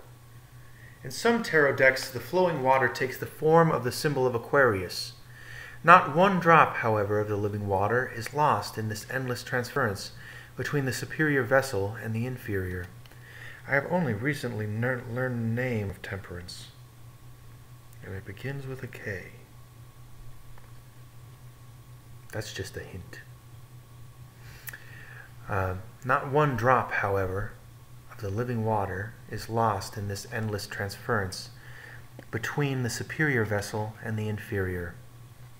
When the lower urn is filled, the vases are reversed, thus signifying that life pours first from the invisible into the visible, then from the visible back into the invisible. The spirit controlling this flow is an emissary of the great Jehovah, Demiurgus of the world. The sun or light cluster upon the woman's forehead controls the flow of water, which, being drawn upward into the air by the solar rays, descends upon the earth as rain, to be drawn up and fall again ad infinitum.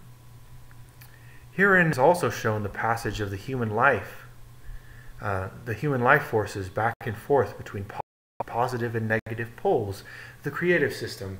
This is the running and returning of the Kabbalah, the running and returning between Chokmah and Binah, the running and returning between wisdom and understanding. In the pseudo-Egyptian tarot, the symbolism is the same, except that the winged figure is male instead of female.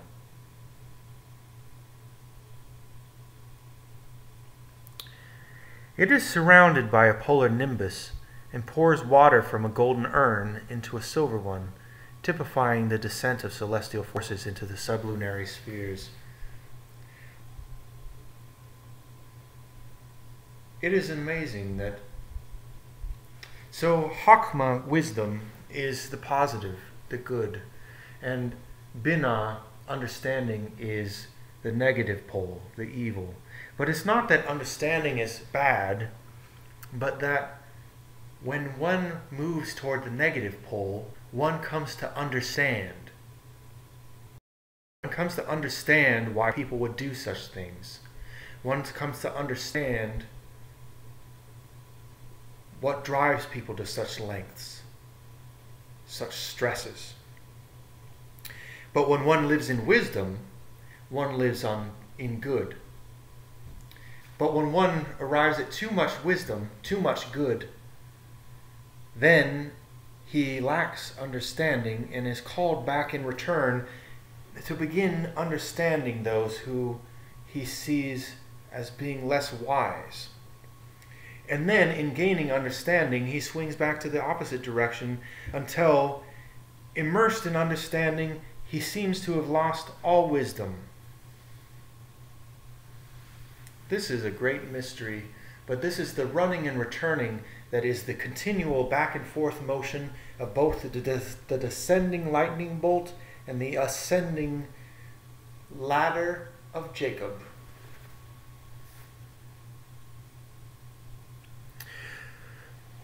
The 15th numbered major trump is Le Diable, the devil, and portrays a creature resembling Pan, with the horns of a ram or deer, the arms and body of a man, and legs and feet of a goat or a dragon.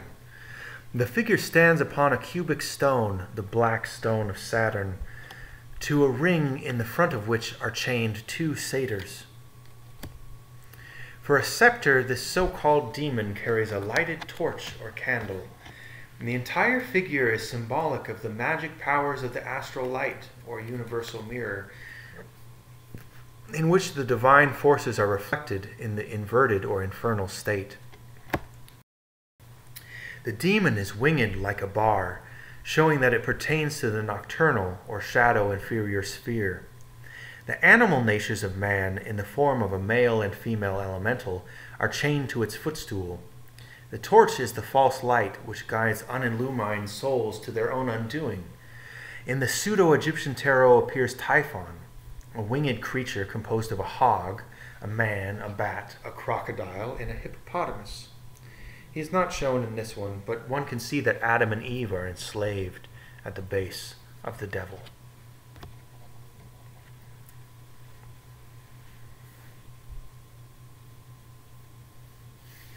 Standing in the midst of its own destructiveness and holding aloft the firebrand of the incendiary. Typhon is created by man's own misdeeds, which turning upon their maker, destroy him.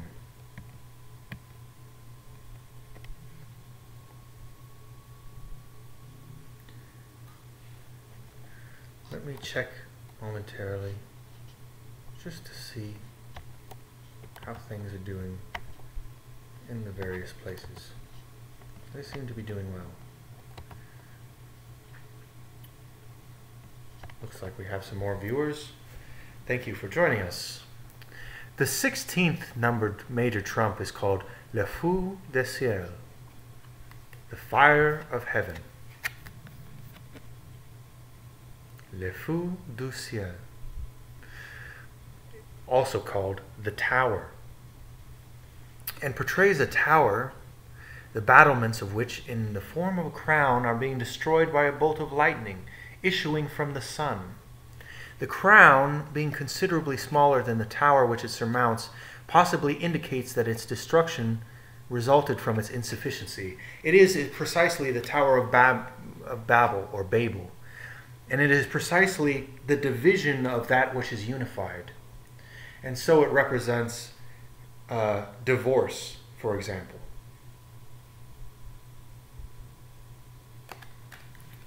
Separation of the masculine and the feminine energies.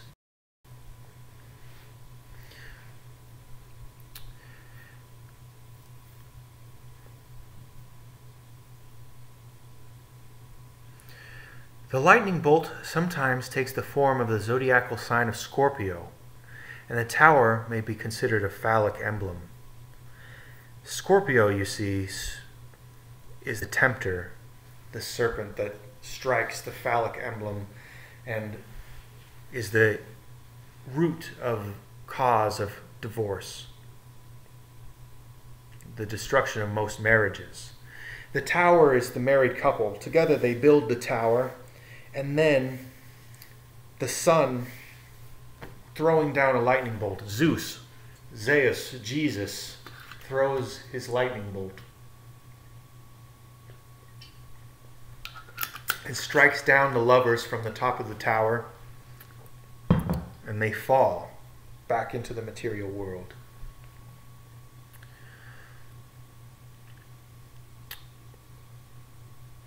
Two figures are falling from the tower, one in front and the other behind.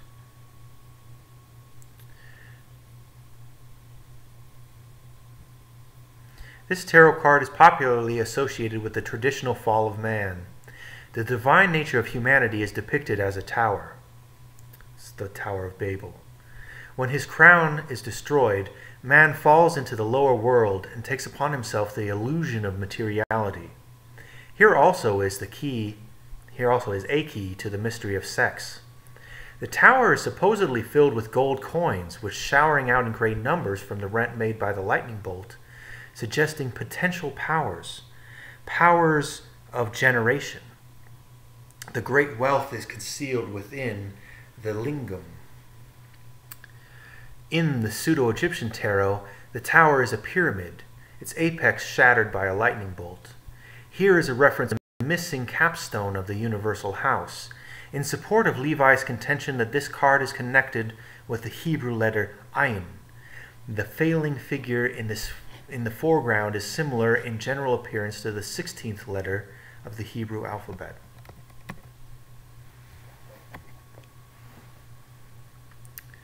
The 17th numbered major trump card is Les Étoiles, the stars. It shows a young girl kneeling with one foot in water and the other on, and her body somewhat suggesting the swastika, which is the rotating force. She has two urns, the contents of which she pours upon the land and upon the sea. Upon the girl's head are 8 stars, one of which is exceptionally large and bright. Those are the 7 stars of the 7 planets of this solar system, and the exceptionally large and bright one you might think would be the sun, but is actually the earth. Comte de Gibelin considers the great star to be Sothis or Sirius.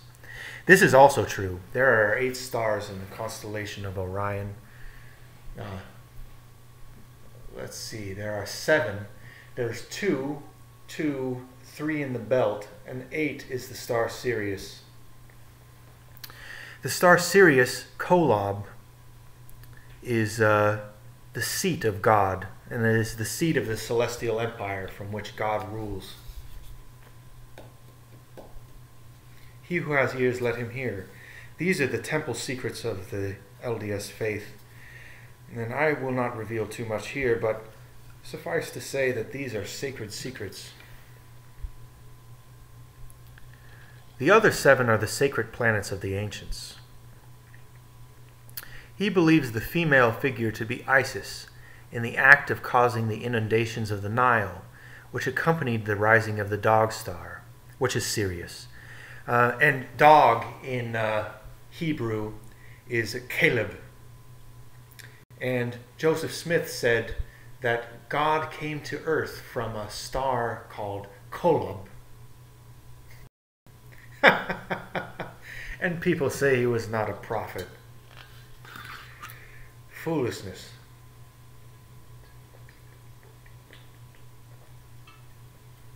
The unclothed figure of Isis may well signify that nature does not receive her garment of verdure until the rising of the Nile waters releases the germinal life of plants and flowers.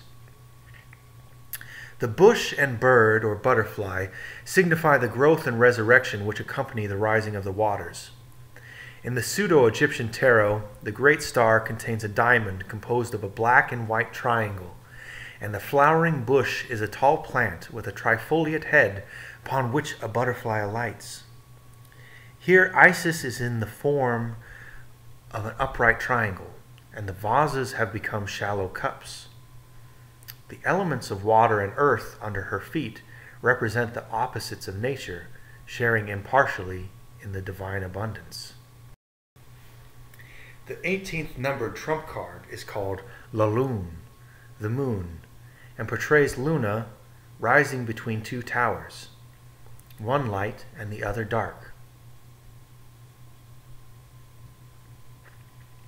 A dog and a wolf are baying at the rising moon, and in the foreground is a pool of water from which emerges a crawfish. Between the towers, a path.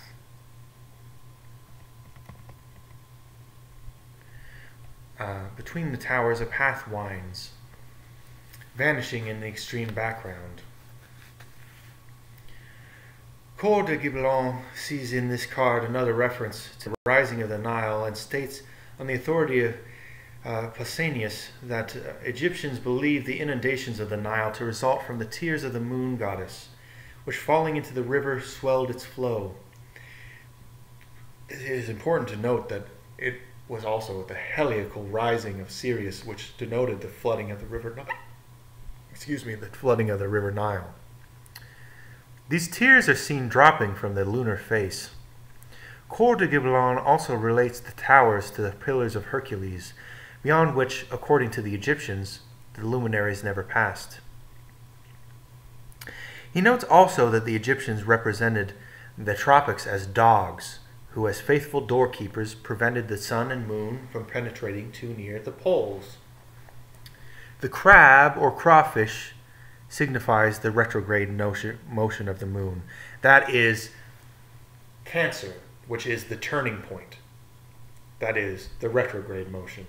It is the turning point of the zodiac. The precise middle.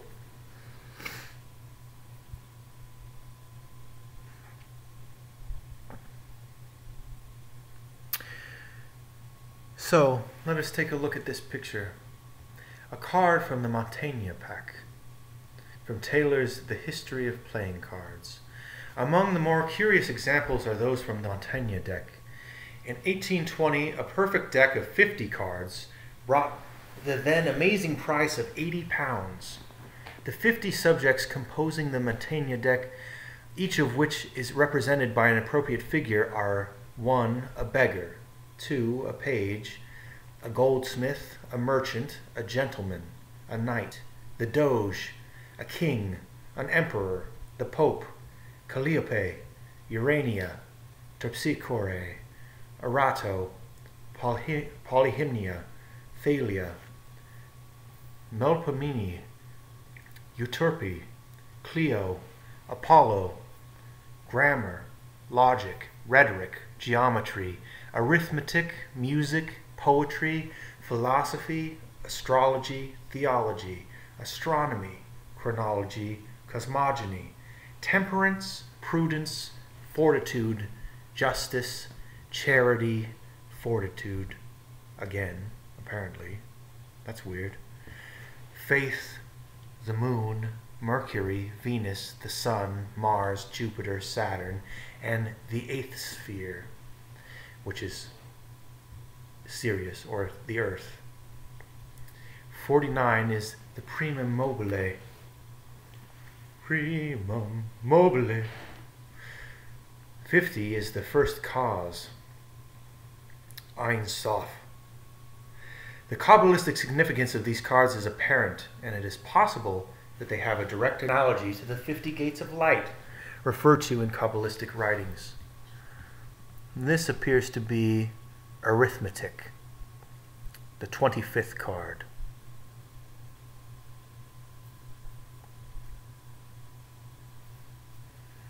And we see that she is a humble lady. I believe she is a pregnant woman who will give forth soon. You can see by the glow about her head that she is giving birth to the divine. And that signifies that the divine spirit is upon her. And we can see from the widening of her hips that she is pregnant. This is not necessarily like a... this is just a common thing that is shown in medieval art. A pregnant woman will have her waist bound here beneath the breasts instead of here at the hips, because she wants to leave room for her belly to grow.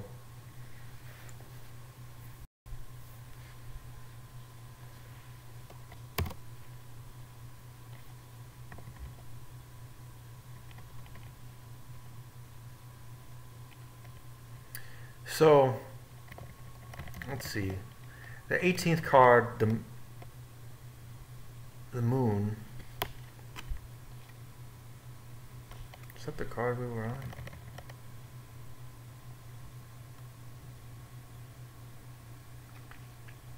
I suppose so. The 18th card of Major Trump is the Lune, the moon.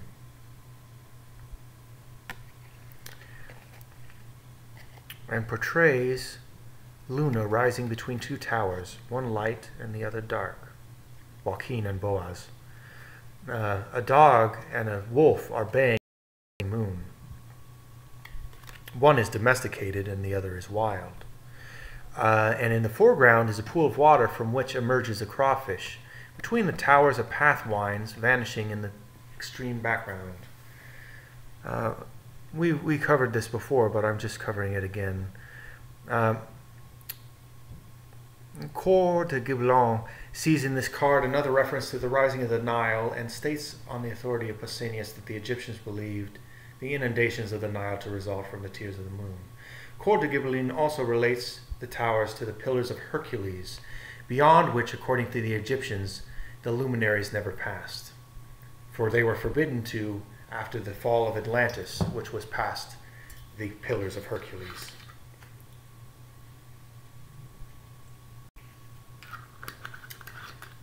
He notes also that the Egyptians represented the tropics as dogs. Yes. The crab or crayfish signifies the retrograde motion of the moon in the astrological house of Cancer. This card also refers to the path of man in his quest of reality emerges from the pool of illusion, the crawfish. After mastering the guardians of the gates of wisdom, who are the dog and the wolf, he passes between the fortresses of science and theology and follows the winding path leading to spiritual liberation. His way is faintly lighted by human reason, which is the moon, but we can see that the moon and the sun are unified here, which is but a reflection of divine wisdom, which is why the moon is shown inside the sun. In the pseudo-Egyptian tarot, the towers are pyramids, the dogs are black and white respectively, and the moon is partly obscured by clouds. And the entire scene suggests the dreary and desolate place in which the mystery dramas of the lesser rites were enacted. Now we approach the true mysteries. The 19th numbered major trump is called Le Soleil, the sun, and portrays two children, probably Gemini, the twins, standing together in a garden surrounded by a magic ring of flowers. This one doesn't have them as twins. That's interesting. But maybe the sun is the twin of the manifested child, riding upon the unicorn.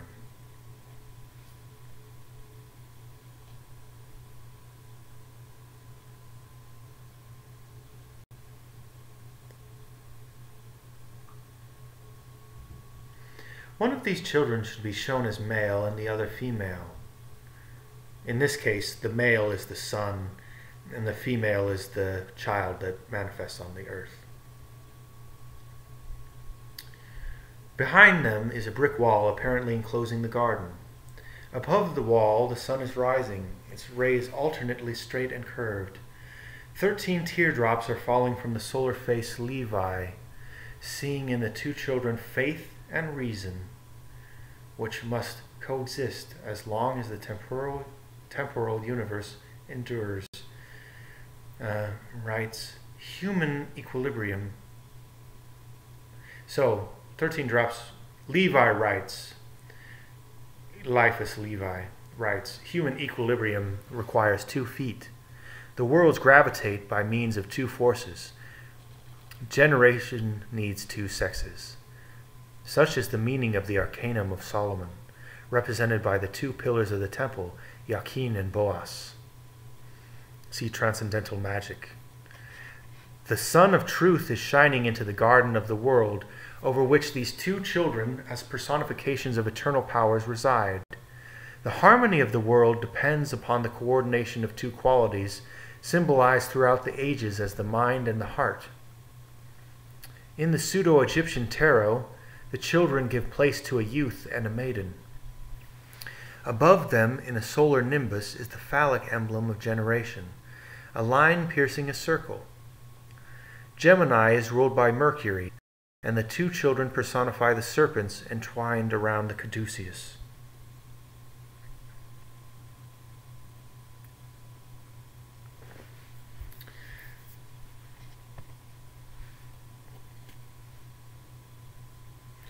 The next one, the 20th numbered major trump, is called Le Jugement,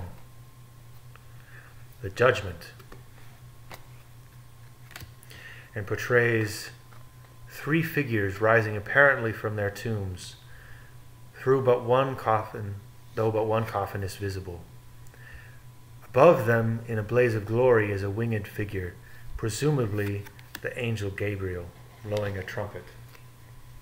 This tarot represents the liberation of man's threefold spiritual nature from the sepulchre of his material constitution. Since but 1/3 of the spirit actually enters the physical body, the other 2/3 constituting the hermetic anthropos, or overman, only one of the 3 figures is actually seen rising from the tomb. In this case, they're all in the water, rising from tombs. Rising from the flood, you see. You can also see it as being tilled land, but it's interesting that it's blue. Coeur de Gibelin believes that the coffin may have been an afterthought of the card makers, and the scene actually represents creation rather than resurrection, though the 2 are the same. In philosophy, these two words are practically synonymous. Oh, there we go.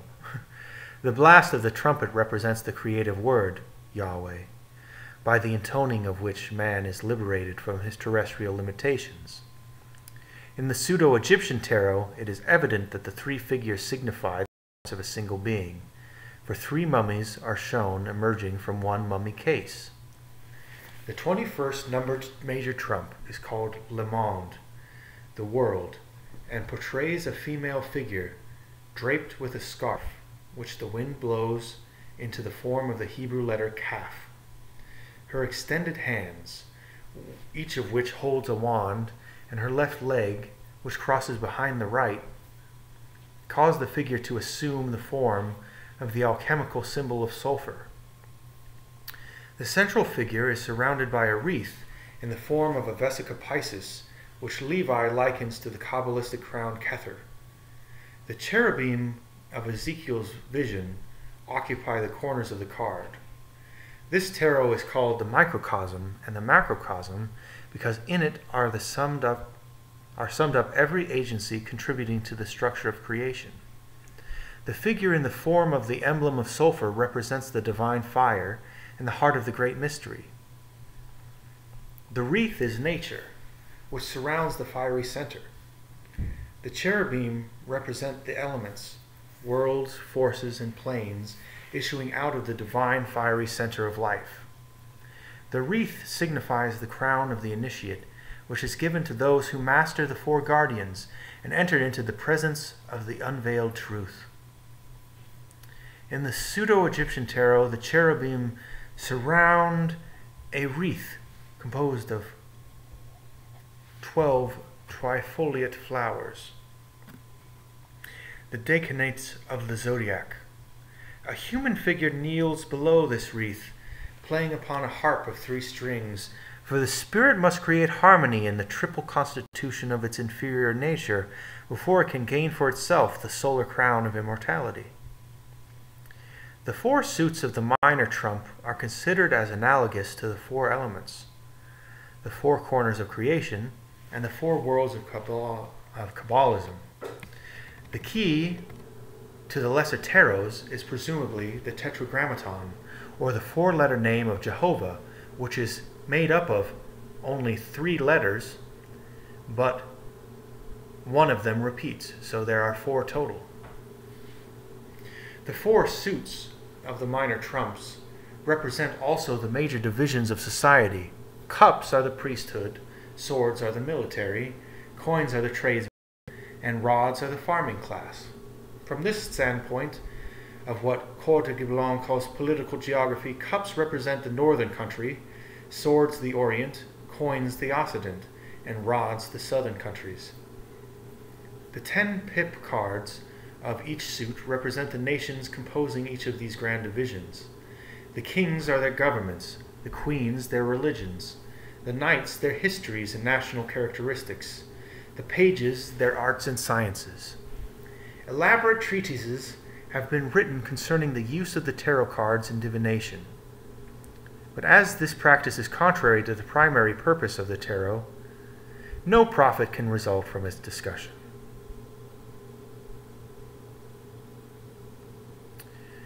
Many interesting examples of early playing cards are found in the museums of Europe, and there are also noteworthy specimens in the cabinets of various private collectors. A few hand-painted decks exist which are extremely artistic. These depict various important personages contemporary with the artists.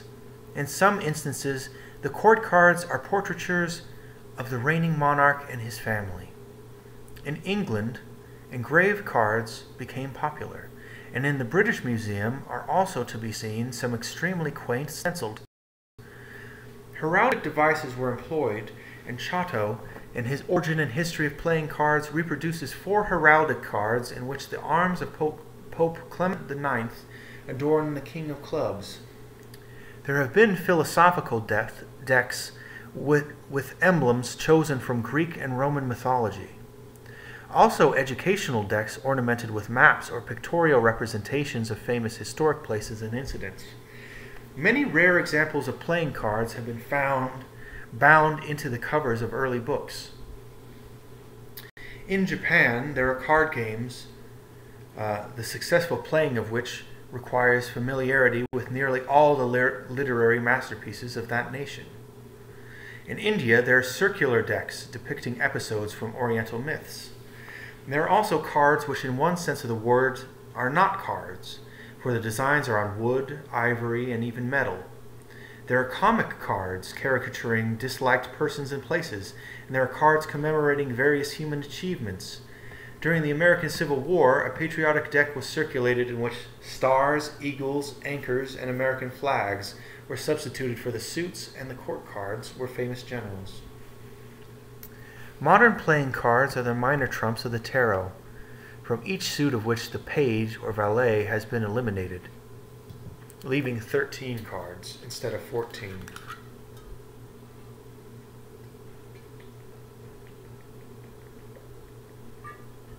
Even in its abridged form, however, the modern is of profound symbolic importance, for its arrangement is apparently in accord with the divisions of the year. The two colors red and black represent the two grand divisions of the year, that during which the sun is north of the equator and that during which it is south of the equator. The four suits represent the seasons, the ages of the ancient Greeks, and the yugas of the Hindus. The 12 court cards are the signs of the zodiac, arranged in triads of a father, a power, and a mind, according to the upper section of the Bembine table. The 10 pip cards of each suit represent the sephirothic trees existing in each of the four worlds. That's why they have 10.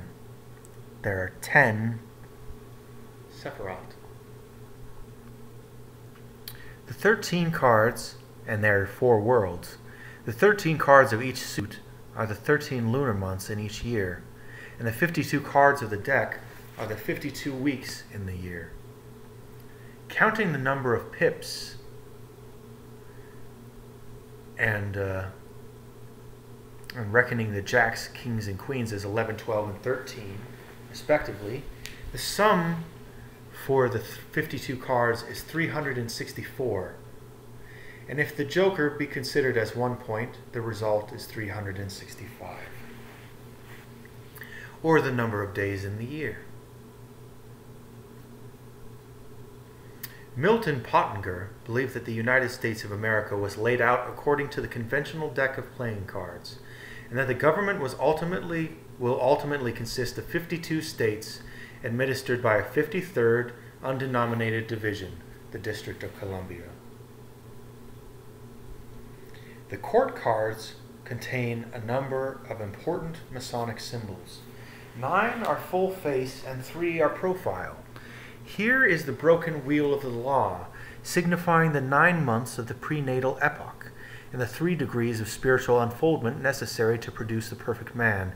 Those degrees are the fleshly, the mental, and the spiritual. And they are also the entered apprentice, the fellow craft, and the master mason.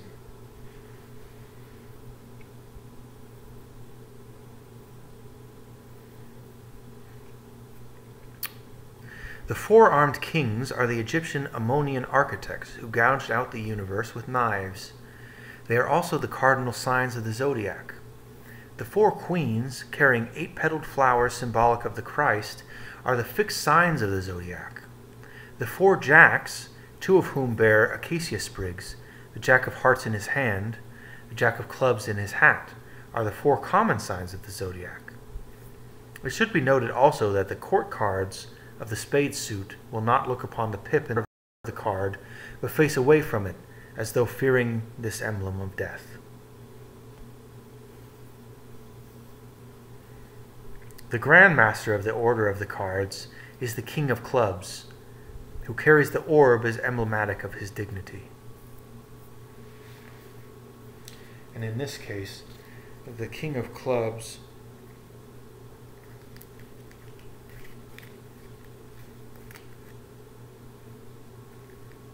yes, I believe the King of Clubs you see is the King of Pentacles. the King of Pentacles, because he is the one who grows fruit from the ground, he is the one to whom true abundance manifests, and so true ruler of the world, although he is the lowest of the suits. The clubs and the pentagrams are the lowest of the suits because the farming class was the oppressed class.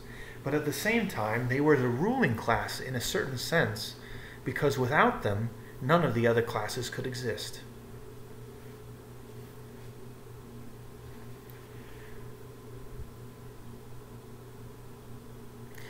So, there we go.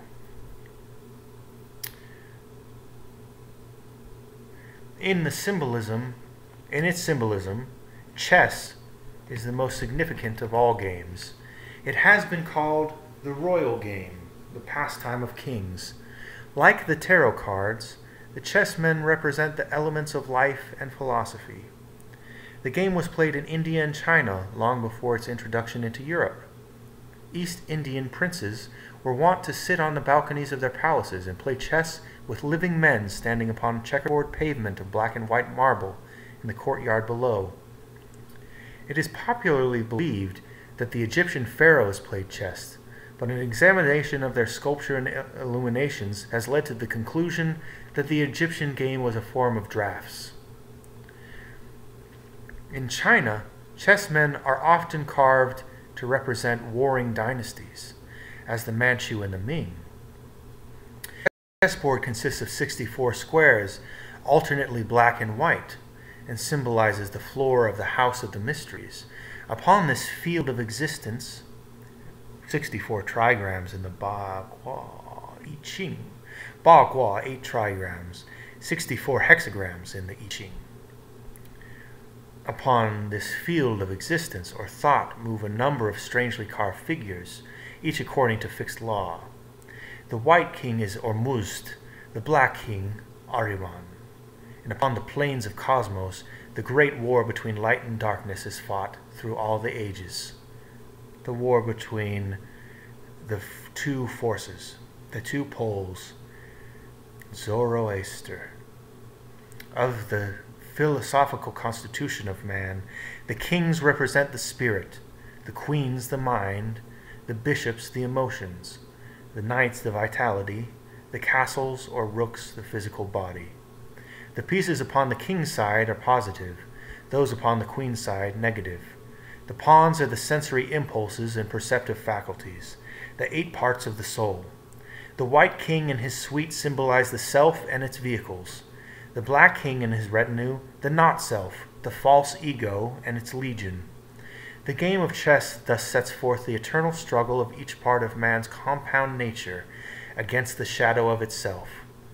The nature of each of the chessmen is revealed by the way in which it moves. Geometry is the key to their interpretation. For example, the castle, the body, moves on the square. The bishop, the emotions, moves on the slant. The king, being the spirit, cannot be captured, but loses the battle when so surrounded that it cannot escape.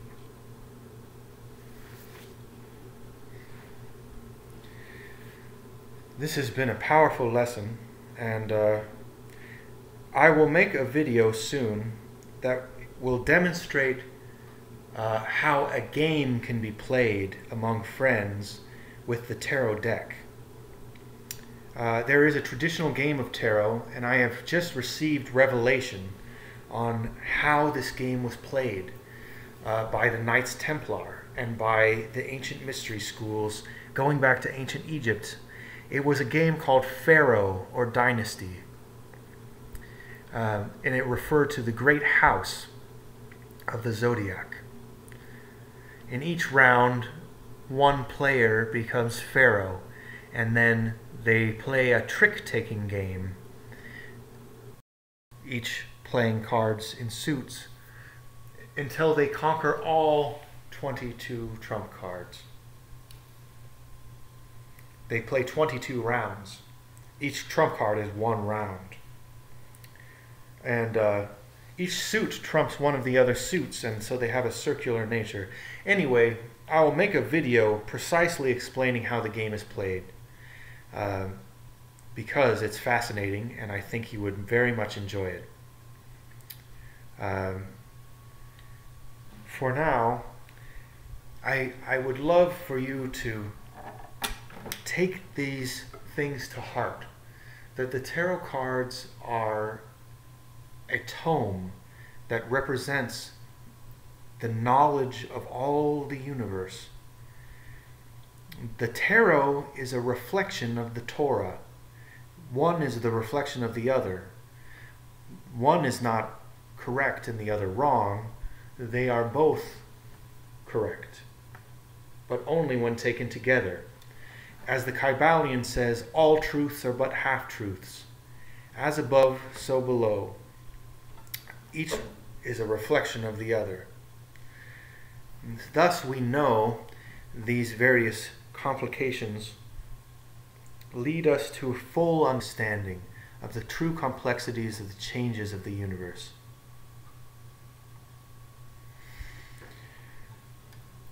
So, like Eliphas Levi said, a man imprisoned with nothing but a set of tarot cards could emerge after several years knowing all things, having become enlightened by the deck, by the tome. I believe that is true, and the Knights Templar proved it when they were imprisoned by the bad king. Jacques de Molay died for the secrets of the Templar. But those secrets carry on to this age, and they are still with us today.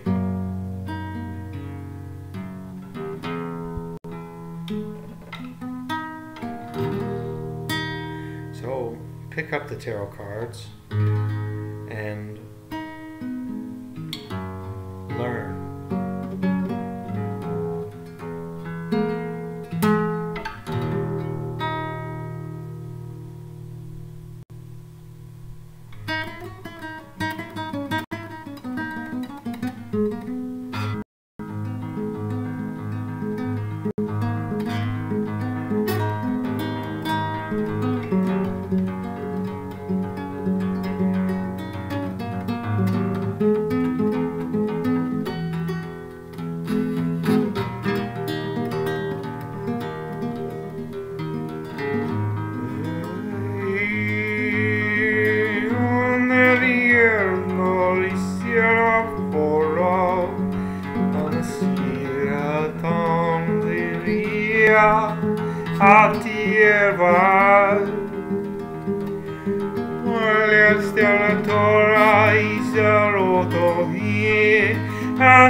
Quand il grand à l'herbazade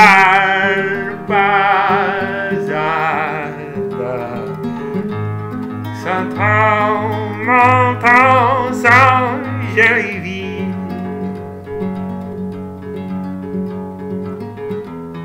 Oh, les reines, les châteaux